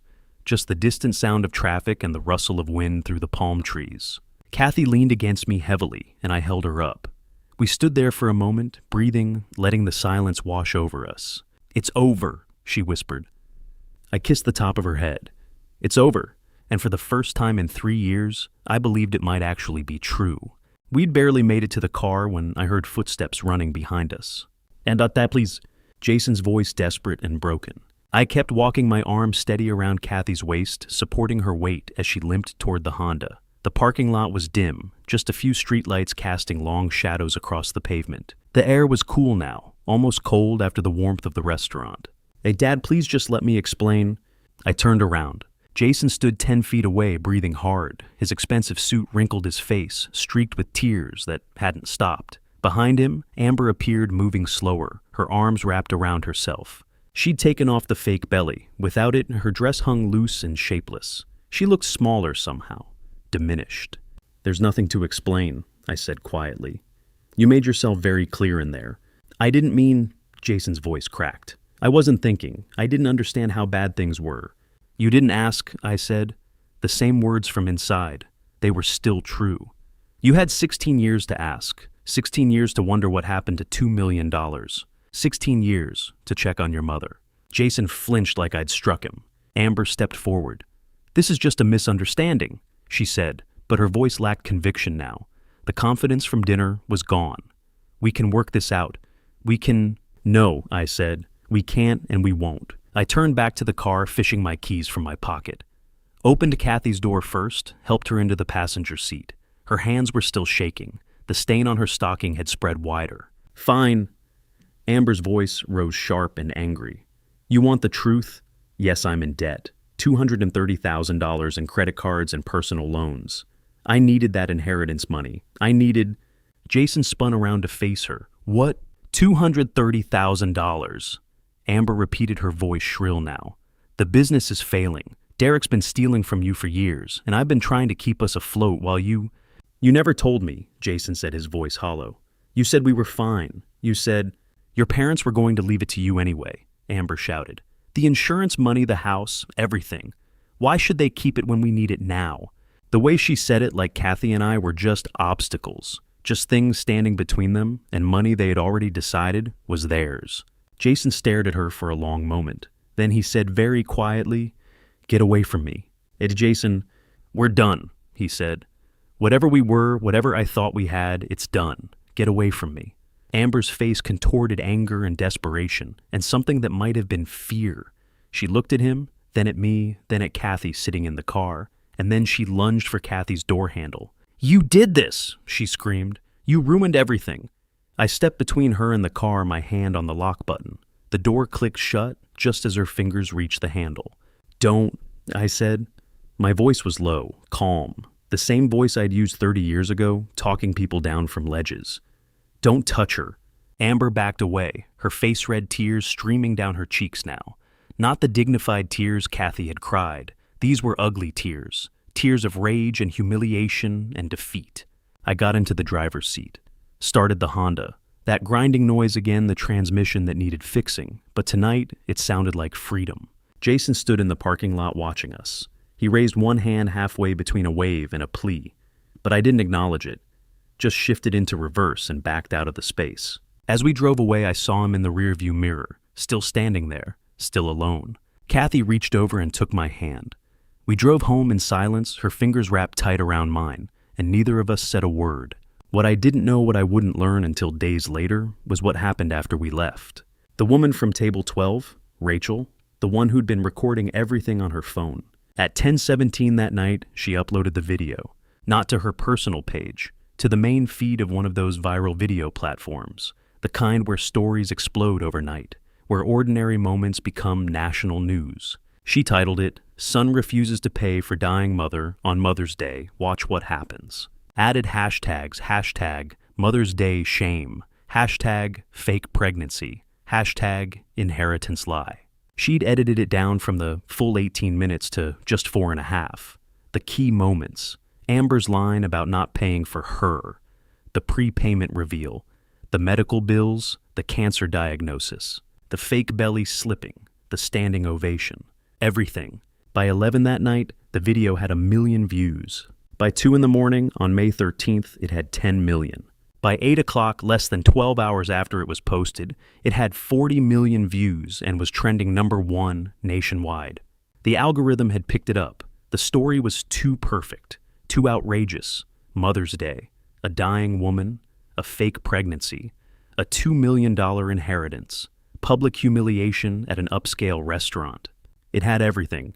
People shared it, commented, made reaction videos. The hashtags trended on every platform. By that Monday morning, the national news had picked it up. CNN ran a segment. Fox covered it. MSNBC did a whole segment on elder financial abuse. The clips played on morning shows, afternoon talk shows, evening news. The story was everywhere. And with the attention came consequences. The FBI opened an investigation that same day. Wire fraud, elder financial abuse. The video was evidence clear, documented, witnessed by dozens. They started with Amber's fake pregnancy scheme, her debt, the life insurance conversation I'd mentioned. But then they found Derek, Jason's business partner, the one who'd been calling during dinner. The one who'd been stealing for years, as Amber had said in the parking lot. The investigators pulled the company records, found $3.2 million missing, embezzled over 4 years through fake vendor contracts and inflated expenses. Derek had been bleeding the business dry, while Jason, distracted, oblivious, had signed off on everything without looking. The dominoes were falling, and they were falling fast. I didn't watch the video. Not then, not later, not ever. I knew what had happened in that restaurant. I didn't need to see it again. Didn't need to read the comments or watch the reactions or become part of the spectacle. When the news vans showed up at our house 3 days later, I didn't answer the door. When reporters called, I hung up. When the story hit the national news, I turned off the TV, because none of that mattered. What mattered was Kathy. I spent that first night after the restaurant cleaning and dressing the ulcer on her foot. It took 40 minutes. The wound was deep, infected, worse than I'd thought. but I cleaned it carefully, applied fresh bandages, elevated her leg on pillows. She watched me the whole time, tears sliding quietly down her face. "I'm sorry," she whispered. "For what? For being a burden, for costing so much, for—" "Stop," I said, looking up at her. "You're not a burden. You never were. You're my wife, and I love you." She reached down and touched my face. "What do we do now?" I took her hand and kissed her palm. "We rest, we heal, we take care of each other. And Jason—" I was quiet for a moment. Then I said, "That's up to him now." The TV stayed off that night. The phone stayed silent. The world outside could wait. For now, there was just us, just Kathy and me, just the two of us trying to survive another day. And that was enough. 3 days passed in quiet. Kathy and I stayed home. I dressed her ulcer twice a day, drove her to a clinic appointment I could barely afford, picked up her medications with the money Miguel had given us. We didn't watch the news, didn't answer calls from numbers we didn't recognize, didn't open the door when reporters knocked. Just us, healing, surviving. On the 3rd day, the phone rang. I almost didn't answer, but then I saw the name on the screen, Jason. I stared at it for 3 rings, 4, then I picked up. "Dad." His voice was hoarse, broken. "Can we talk? Please, I know I don't deserve it, but please." I was quiet for a long moment. Then I said, "Come to the house, tomorrow, May 18th, 2 in the afternoon. Jason pulled up in his Porsche, the same one from Mother's Day. But when he got out, he looked different. No suit, just jeans and a wrinkled t-shirt. His eyes were red and swollen like he hadn't slept in days. I let him in. We sat at the kitchen table, the same table where I'd signed over $2 million 16 years ago. "I found something," Jason said quietly. His hands were shaking. "Yesterday, I couldn't stop thinking about what you said, about the cancer. So I went to your house. I know I shouldn't have, but I needed to know." He pulled out a stack of papers, my cancer bills, the ones I'd hidden in the glove box of my truck, the diagnosis from March 3rd, the treatment plan, the cost estimate, all of it. At $78,500. Jason read, his voice cracking. "Stage 2, and you didn't tell anyone. You didn't get treatment, you just—" He looked up at me, tears streaming down his face. "You chose Mom over yourself." I said nothing. "And then I found this," Jason continued. He pulled out a small spiral notebook, the kind you buy at the dollar store. Kathy's handwriting covered the pages. Dates, times, insulin doses. Jason opened to a page dated March 8th, 2 days before her collapse.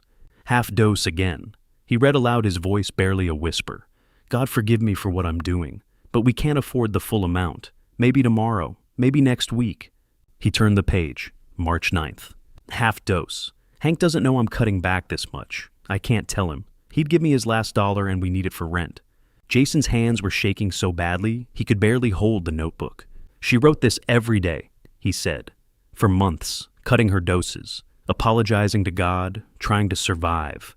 He looked at me, and I was at a spa, getting a massage, ordering lobster, buying Amber whatever she wanted.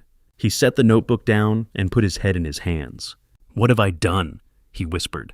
"Dad, what have I done? I was so blind, so stupid. I thought I was successful. I thought I had everything figured out. And you were dying. Mom was dying. And I didn't even notice." He looked up at me, his face destroyed. "I chose money over you," he said. "I chose my wife and my business and my reputation over my own parents. How do I live with that? How do I—" He broke, completely. His whole body shook with sobs. I got up from my chair, walked around the table, and pulled my son into my arms. He clung to me like he was drowning, like I was the only thing keeping him above water. "I'm sorry," he gasped. "I'm so sorry, Dad, I'm sorry." "I know," I said quietly. "I know you are." We stood there for a long time, father and son, trying to find our way back to each other. The next day, May 19th, there was a knock at the door. I opened it to find a woman standing on my porch, mid to late 40s, dark hair, familiar somehow, though I couldn't place where I'd seen her. Then I remembered, table 12, the restaurant, the woman who'd been recording everything. "Mr. Sullivan," she said softly. "My name is Rachel Martinez. Can I talk to you for a moment?" I let her in. She sat down at the kitchen table, the same spot Jason had sat the day before, and pulled an old photograph from her purse. "I need to tell you something," she said. "Something I should have told you a long time ago." She slid the photo across the table. It showed a man, maybe 60, gray hair, kind eyes, standing with his arm around a teenage girl. The girl had dark hair and a nervous smile. Written on the back in faded ink, Dad and Rachel, 1995. I looked at the man in the photo, looked at his face, and felt the world tilt. It was my father. We share a father, Rachel said quietly. Your father was my father too. He and my mother were together before he met your mother. I was born in 1976. He stayed in my life. Not full time, but he was there. He loved me, and he loved you. I stared at her, at this woman who looked so familiar, who had the same eyes as my father, the same slight curve to her mouth. I found out about you when I was 16, Rachel continued.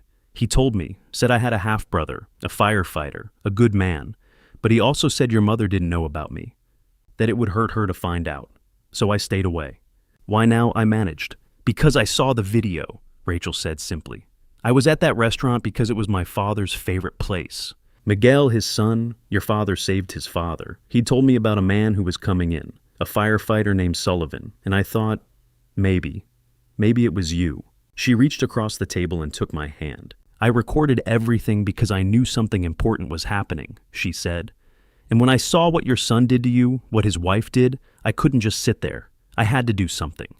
So I posted the video, and I made sure the world saw what I saw, a good man who'd been forgotten by the people who should have loved him most. Tears were running down my face now. You're my sister, I said. I'm your sister, Rachel confirmed. And I'm not going anywhere, not anymore. I stood up and hugged her. This stranger who wasn't a stranger. This sister I'd never known I had. And I felt something I hadn't felt in years. Hope. The next day, Jason called me again. Dad, I did something, he said. I started a fundraiser online. It's called Help My Parents After I Failed Them. He'd launched it on one of those crowdfunding sites. Set the goal at $250,000, enough to cover the medical debts, the cancer treatment, everything. Within 24 hours, it had raised $180,000. The video had gone everywhere, 40 million views, and people were responding, donating, sharing, leaving comments about their own parents, their own regrets. By August, the total was $427,000. Jason paid off Kathy's medical debt on June 15th, every cent of the $146,300. He paid for my cancer treatment on June 20th, $78,500. The hospital scheduled me for radiation immediately. He bought Kathy an insulin pump on July 10th, $18,000. It changed her life overnight. And he did something else. He moved back home, sold his Porsche, sold the house he and Amber had bought, filed for divorce, walked away from the business with Derek, let the authorities handle it. And he came home. Every morning he drove us to appointments. Every afternoon he helped Kathy with her medications. Every evening he cooked dinner, simple food, nothing fancy. Just chicken and vegetables and conversation. Rachel came by 3 times a week. She was a nurse, had been for 20 years, and she helped with the medical care Kathy needed, changed dressings, monitored glucose, taught Jason how to do it right. In June, I started radiation treatment for the cancer. 35 sessions, 5 days a week, 7 weeks total. Jason drove me to every single one. And every night he stayed, slept on our couch, made breakfast in the morning. He was trying, really trying. And slowly, so slowly, I almost didn't notice at first we started to heal. Not just our bodies, our family. September 15th, 2024. 6 weeks after Mother's Day. 2 FBI agents knocked on Amber's apartment door at dawn. I wasn't there. I read about it 2 days later in the Arizona Republic. The headline ran across page 3, "Influencer Arrested After Viral Mother's Day Video." The charges were straightforward wire fraud, identity theft, elder abuse, and criminal harassment. Bail was set at $100,000, an amount Amber, despite the designer clothes and the Porsche lease, couldn't produce. She'd spent it all. The credit card companies had already begun collections. She sat in Maricopa County's 4th Avenue jail awaiting trial. I folded the newspaper and set it beside my coffee. Kathy asked if I felt relieved. I told her I didn't know what I felt. October 10th, 2024.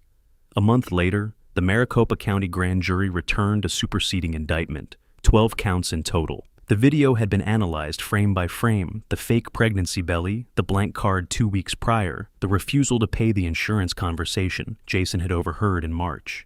Everything was documented. The internet had done the investigators' jobs for them. That same afternoon, Derek Hartman, Jason's business partner, was arrested at his home in Paradise Valley. Federal prosecutors charged him with embezzling $3.2 million over 4 years. Jason had provided the forensic accounting reports his attorney uncovered during the business audit. Derek's Bentley, his second home in Sedona, his wife's jewelry, it all came from money that should have been Jason's. Jason called me that night. His voice was flat. "They got Derek." I heard. "He stole everything, Dad. Everything I was supposed to build for you and Mom." I didn't answer right away. Then I said, "You're building it now." There was a long silence on the line. Finally, Jason whispered, "Yeah, I am." December 15th, 2024. 3 months after the arrest, the trial began in the Sandra Day O'Connor U.S. Courthouse in downtown Phoenix. I did not attend. Neither did Kathy. Our part in the story was over. Jason went, though. He sat in the back row every day alone. The trial lasted only 4 days. Amber's public defender, a sharp young woman named Carla Mendez, had advised her to plead guilty. The video evidence was insurmountable. 40 million people had watched Amber refuse to pay for a dying woman's dinner on Mother's Day. The jury pool had been poisoned by fury long before voir dire began. A plea deal, Mendez argued, was the only path to a lighter sentence. Amber refused at first. She wanted to fight. But on day 3 after the prosecution played the full 18-minute raw video in open court, including the moment she'd laughed and said, "At your age, simple is best," she changed her mind. On the 4th day, she stood before Judge Patricia Moreno and entered a guilty plea on all 12 counts. Judge Moreno did not smile. She'd seen the video. So had her clerks, her bailiff, and half the courthouse staff. The judge asked Amber if she understood that she was waiving her right to trial. Amber said yes. The judge asked if anyone had coerced her. Amber said no. Then Judge Moreno read the sentence. 5 years in federal prison, no parole. Restitution of $230,000 to be paid upon release. 3 years of supervised probation after incarceration. Mandatory financial counseling. A permanent ban from holding fiduciary responsibility over anyone aged 65 or older. Amber stood motionless. Her attorney placed a hand on her shoulder. The judge struck her gavel once, and it was over. Derek Hartman's sentencing came the following week. 8 years. No possibility of early release. He didn't fight it either. The accounting records were irrefutable. I learned all of this from the newspaper. Jason sent me a text message after Amber's sentencing. It said, "It's done." I replied, "How are you?" He didn't answer for 6 hours. When he finally did, he wrote, "I don't know, Dad. I really don't know." That night, I sat at the kitchen table with the newspaper spread in front of me. The headline read, "Guilty Verdict in Mother's Day Elder Abuse Case, 5 Years for Influencer." There was a photo of Amber being led out of the courthouse in handcuffs, her head down, her hair covering her face. I stared at that photo for a long time. I didn't feel victorious. I didn't feel relieved. I felt tired and sad. Sad for Jason, who'd loved a woman who'd tried to harm his mother through neglect. Sad for Amber, who'd traded her future for handbags and restaurant bills. Sad for the waste of it all. Kathy's voice drifted in from the living room. "Hank, you coming to bed?" "In a minute," I called back. I folded the newspaper carefully, creasing it along the center line. Then I walked into the living room. Kathy had fallen asleep on the couch, her head resting against a pillow Jason had bought her last month. Soft, hypoallergenic, the kind that didn't irritate her skin. Her insulin pump was clipped to her waistband. Her foot, now healed, rested on a cushion. I sat down beside her and took her hand. She stirred slightly but didn't wake. Outside, the December night was cool and still. Somewhere across town, my son was probably sitting in his apartment, staring at his phone, trying to make sense of everything that had happened. Somewhere in a federal holding facility, Amber was beginning to understand the cost of cruelty. And somewhere in a distant cell, Derek was doing the same. But here in this small living room, my wife was breathing steadily, her hand warm in mine. I closed my eyes. Justice had been served. The law had spoken. But none of that mattered as much as this Kathy was alive. Jason was home. And for the first time in years, I believed we might actually be okay.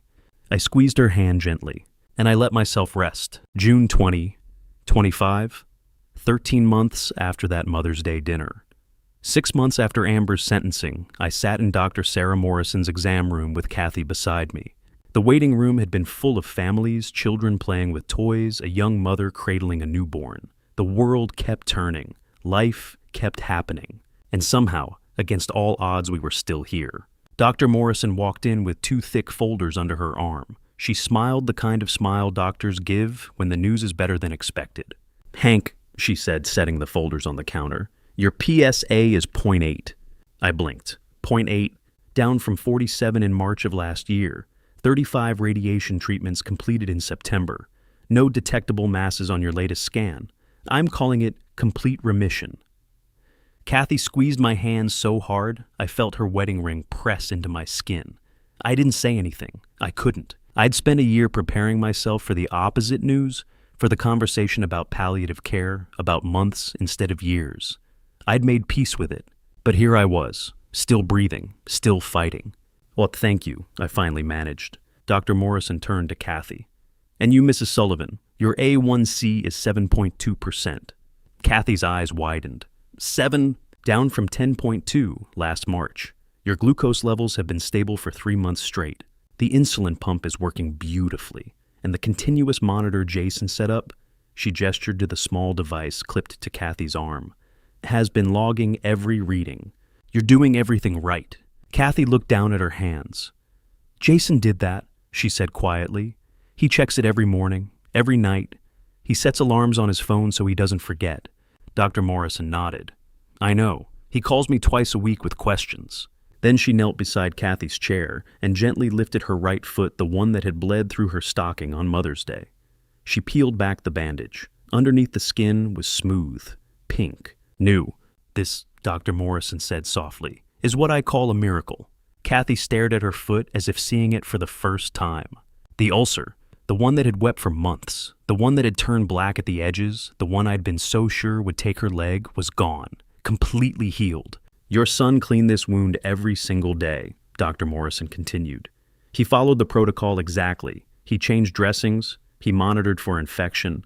He drove you to every follow-up appointment. Mrs. Sullivan, wounds like this don't heal without that kind of care. Jason saved your foot." Kathy's tears came silently the way they always did. I wrapped my arm around her shoulders. Dr. Morrison stood and made a note in her chart. "Your peripheral neuropathy has improved by about 60%. The nerve damage from years of high glucose is reversing. Slowly, but it's happening. Keep doing what you're doing." "We will," I said. After the appointment, we drove home through midday Phoenix traffic. The June heat shimmered off the asphalt. Kathy rested her head against the window, her whole healed foot propped on the seat. She didn't say much, neither did I. Some things were too big for words. When we pulled into the driveway, Rachel's car was already there. She'd started coming by 3 times a week sometimes to check Kathy's vitals, sometimes just to sit and talk. She'd brought flowers today, daisies, Kathy's favorite. Inside, Rachel was setting the table for lunch. She looked up when we walked in and grinned. "How'd it go?" "Remission," I said. Rachel's grin widened. I knew it. "And Kathy's A1C is 7.2. Rachel crossed the room and hugged Kathy so tightly I thought she might lift her off the ground. "I'm so proud of you," she whispered. Kathy laughed, a real laugh, the kind I hadn't heard in years. "I didn't do anything. Jason did it all." "You let him," Rachel said. "That's something." Jason had sold the mansion in Paradise Valley back in February. The Porsche Cayenne was gone to repossessed, actually, since it had been leased in Amber's name. He'd moved into a 1-bedroom apartment in Tempe near the university. No granite countertops, no chandeliers, just a couch, a bed, and a desk. He'd taken a job as a project manager for a mid-sized construction firm. $85,000 a year, a fraction of what he'd once made, but honest work.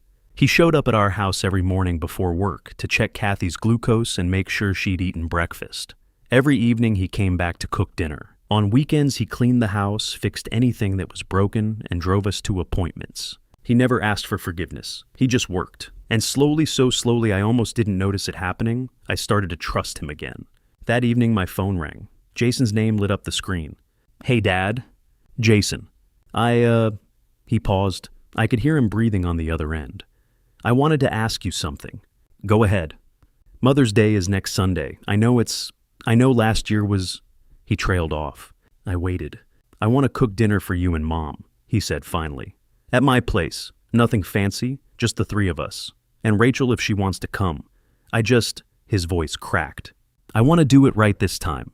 I looked across the room at Kathy, who was watching me with those steady, knowing eyes. "We'll be there," I said. Jason exhaled a sound like relief, like release. "Thank you, Dad." "Jason, yeah, we're proud of you." There was a long silence. Then quietly, "I'm trying." "I know you are." After I hung up, I sat down beside Kathy on the couch. She rested her head on my shoulder. "He's really coming back, isn't he?" she whispered. I thought about the last 13 months, the hospital bills paid in full, the insulin pump, the 35 radiation appointments Jason had driven me to, even when I told him I could take a cab, the dressings he'd changed, the phone calls to Dr. Morrison, the quiet, relentless work of rebuilding a life. I kissed the top of Kathy's head. "Yeah," I said, "our son has truly come home." May 11th, 2025. Sunday morning 1 year, and one day after the dinner that changed everything. I woke to silence. Not the heavy, anxious silence of the year before, but the kind that settles over a house when the storm has finally passed. Kathy was still asleep beside me, her breathing steady, her hand resting on the pillow between us. Sunlight filtered through the curtains. The world outside was calm. For the first time in 3 years, I felt at peace. We arrived at Jason's apartment a little after noon. It was a small one-bedroom unit in Tempe, near the university, with a parking lot full of older sedans and a stairwell that smelled faintly of laundry detergent. Rachel pulled up at the same time we did, carrying a bouquet of daisies and a loaf of homemade bread wrapped in foil. "You ready?" she asked, smiling at us. Kathy squeezed my hand. "I think so." Jason opened the door before we could knock. He was wearing jeans and a plain blue shirt, no designer labels, no tailored fit. His hair was a little longer than it used to be. He looked tired, but his eyes were clear. "Hey, Mom, Dad," he stepped aside. "Come in." The apartment was modest, a couch from a thrift store, a small dining table with 4 mismatched chairs, bookshelves made from cinder blocks and planks. The kitchen was tiny, barely big enough for one person, but Jason had somehow managed to cook an entire meal in it. The smell of roasted chicken and garlic filled the space. On the table sat 4 plates white IKEA ceramics, the kind that cost $1 each, and a small vase holding grocery store carnations. No crystal, no linen napkins, no $142 bottles of wine. It was perfect. Rachel set the daisies beside the carnations and hugged Jason tightly. "It smells amazing in here." Jason smiled, a real smile, the kind I hadn't seen on his face in years. "I've been cooking since 6 this morning. I'm pretty sure I burned the potatoes twice." Kathy laughed. "I'm sure they're wonderful." We sat down together. Jason brought out the food roasted chicken with rosemary mashed potatoes, only slightly scorched at the edges, steamed green beans, and a salad. It wasn't Mastro's. It wasn't fancy, but every bite had been made with care. For the first hour, we just talked. About small things, Rachel's patients at the hospital, Kathy's new knitting project, the book I'd been reading. Jason told us about his job, about the team he was managing, about a difficult project that had finally come together. He spoke with a kind of quiet pride I hadn't heard from him before, the pride that comes from doing something hard and doing it well. Rachel teased him about his cooking. Kathy told embarrassing stories from Jason's childhood.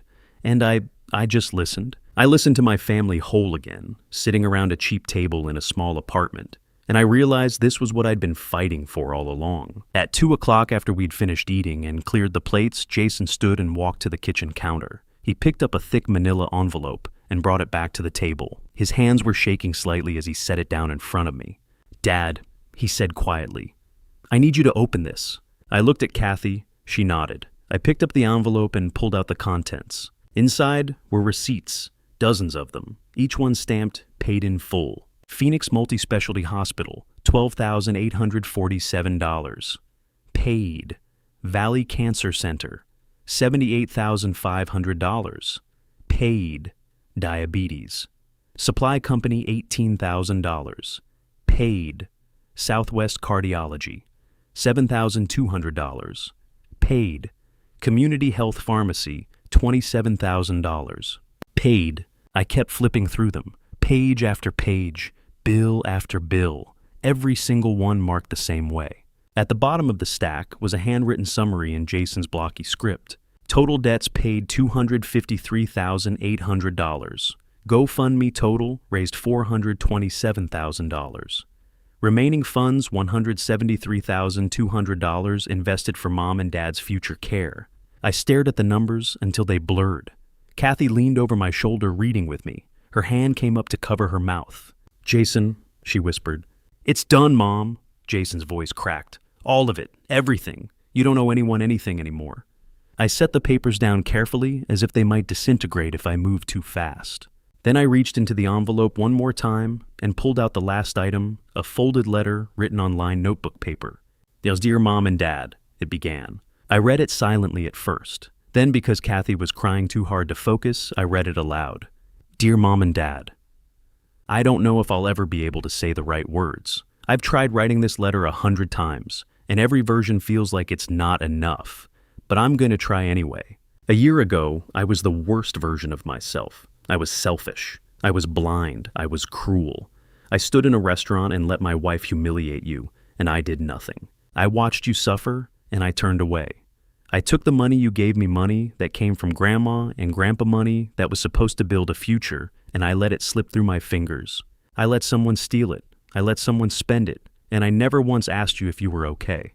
I'm so sorry. I'm sorry I didn't see Mom's illness. I'm sorry I didn't see Dad's treatment bills. I'm sorry I didn't see that you were giving up everything, your health, your home, your dignity, just to survive. I'm sorry I believed that money was the same thing as love. I'm sorry I forgot what you taught me. Dad, you told me once that the measure of a man isn't what he earns. It's what he gives. You gave me everything. You gave me life. You gave me a home. You gave me a future. And when I lost it all, you still gave me a second chance. I know I can't undo the past year. I can't take back the things Amber said.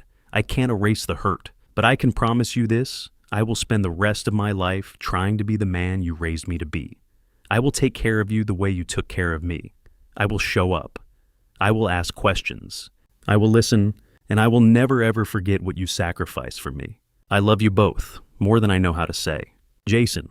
By the time I finished reading, my voice was shaking. Kathy was sobbing. Rachel had tears streaming down her face. Jason sat across from us, his head bowed, his hands clasped tightly in his lap. I folded the letter carefully and set it on top of the receipts. Then I stood, walked around the table, and pulled my son into my arms. "You're a good man, Jason," I said quietly. "You're a good man." He held on to me like he was drowning. "I'm trying, Dad. I'm trying so hard." "I know you are, and I'm proud of you." Kathy joined us, wrapping her arms around both of us. Rachel stood too, hesitating for only a second before stepping into the circle. The four of us stood there in that tiny apartment holding each other, letting the weight of the last year finally lift. At 5 o'clock, we moved to the small patio outside Jason's apartment. It overlooked a dusty parking lot and a chain-link fence, but beyond that, the sky was turning gold and pink as the sun began to set. Jason had brought out folding chairs. We sat together watching the light change, saying nothing. Kathy rested her head on my shoulder. Rachel sat beside Jason, her hand on his arm. The air was warm. The world was quiet. I thought about the inheritance I'd given Jason all those years ago. $2 million, a fortune. Gone now, most of it spent, stolen, wasted. For so long I'd believed that money was the legacy I was supposed to leave behind, the thing that would prove I'd done something with my life. But I'd been wrong. The real inheritance wasn't money. It was this. It was sitting on a patio with the people you love, watching the sun go down, knowing that you'd survived the worst and come out whole. It was forgiveness. It was second chances. It was learning that the value of a man isn't what he owns, it's who he becomes when he loses everything.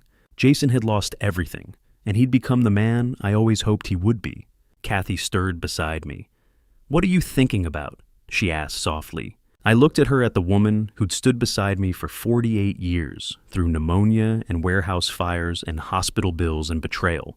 At Rachel, who'd found us when we needed her most. At Jason, who'd fallen and gotten back up. "I'm thinking," I said, "that we made it." Kathy smiled. "Yeah, we did." The sun touched the horizon, painting the sky in shades of orange and crimson. Somewhere in the distance, a church bell rang. The day was ending, but we were still here. And that was the legacy I'd leave behind. Not money, not houses, not cars, just love, just family, just this. I squeezed Kathy's hand. "We made it," I whispered again. And I knew deep in my bones that it was true.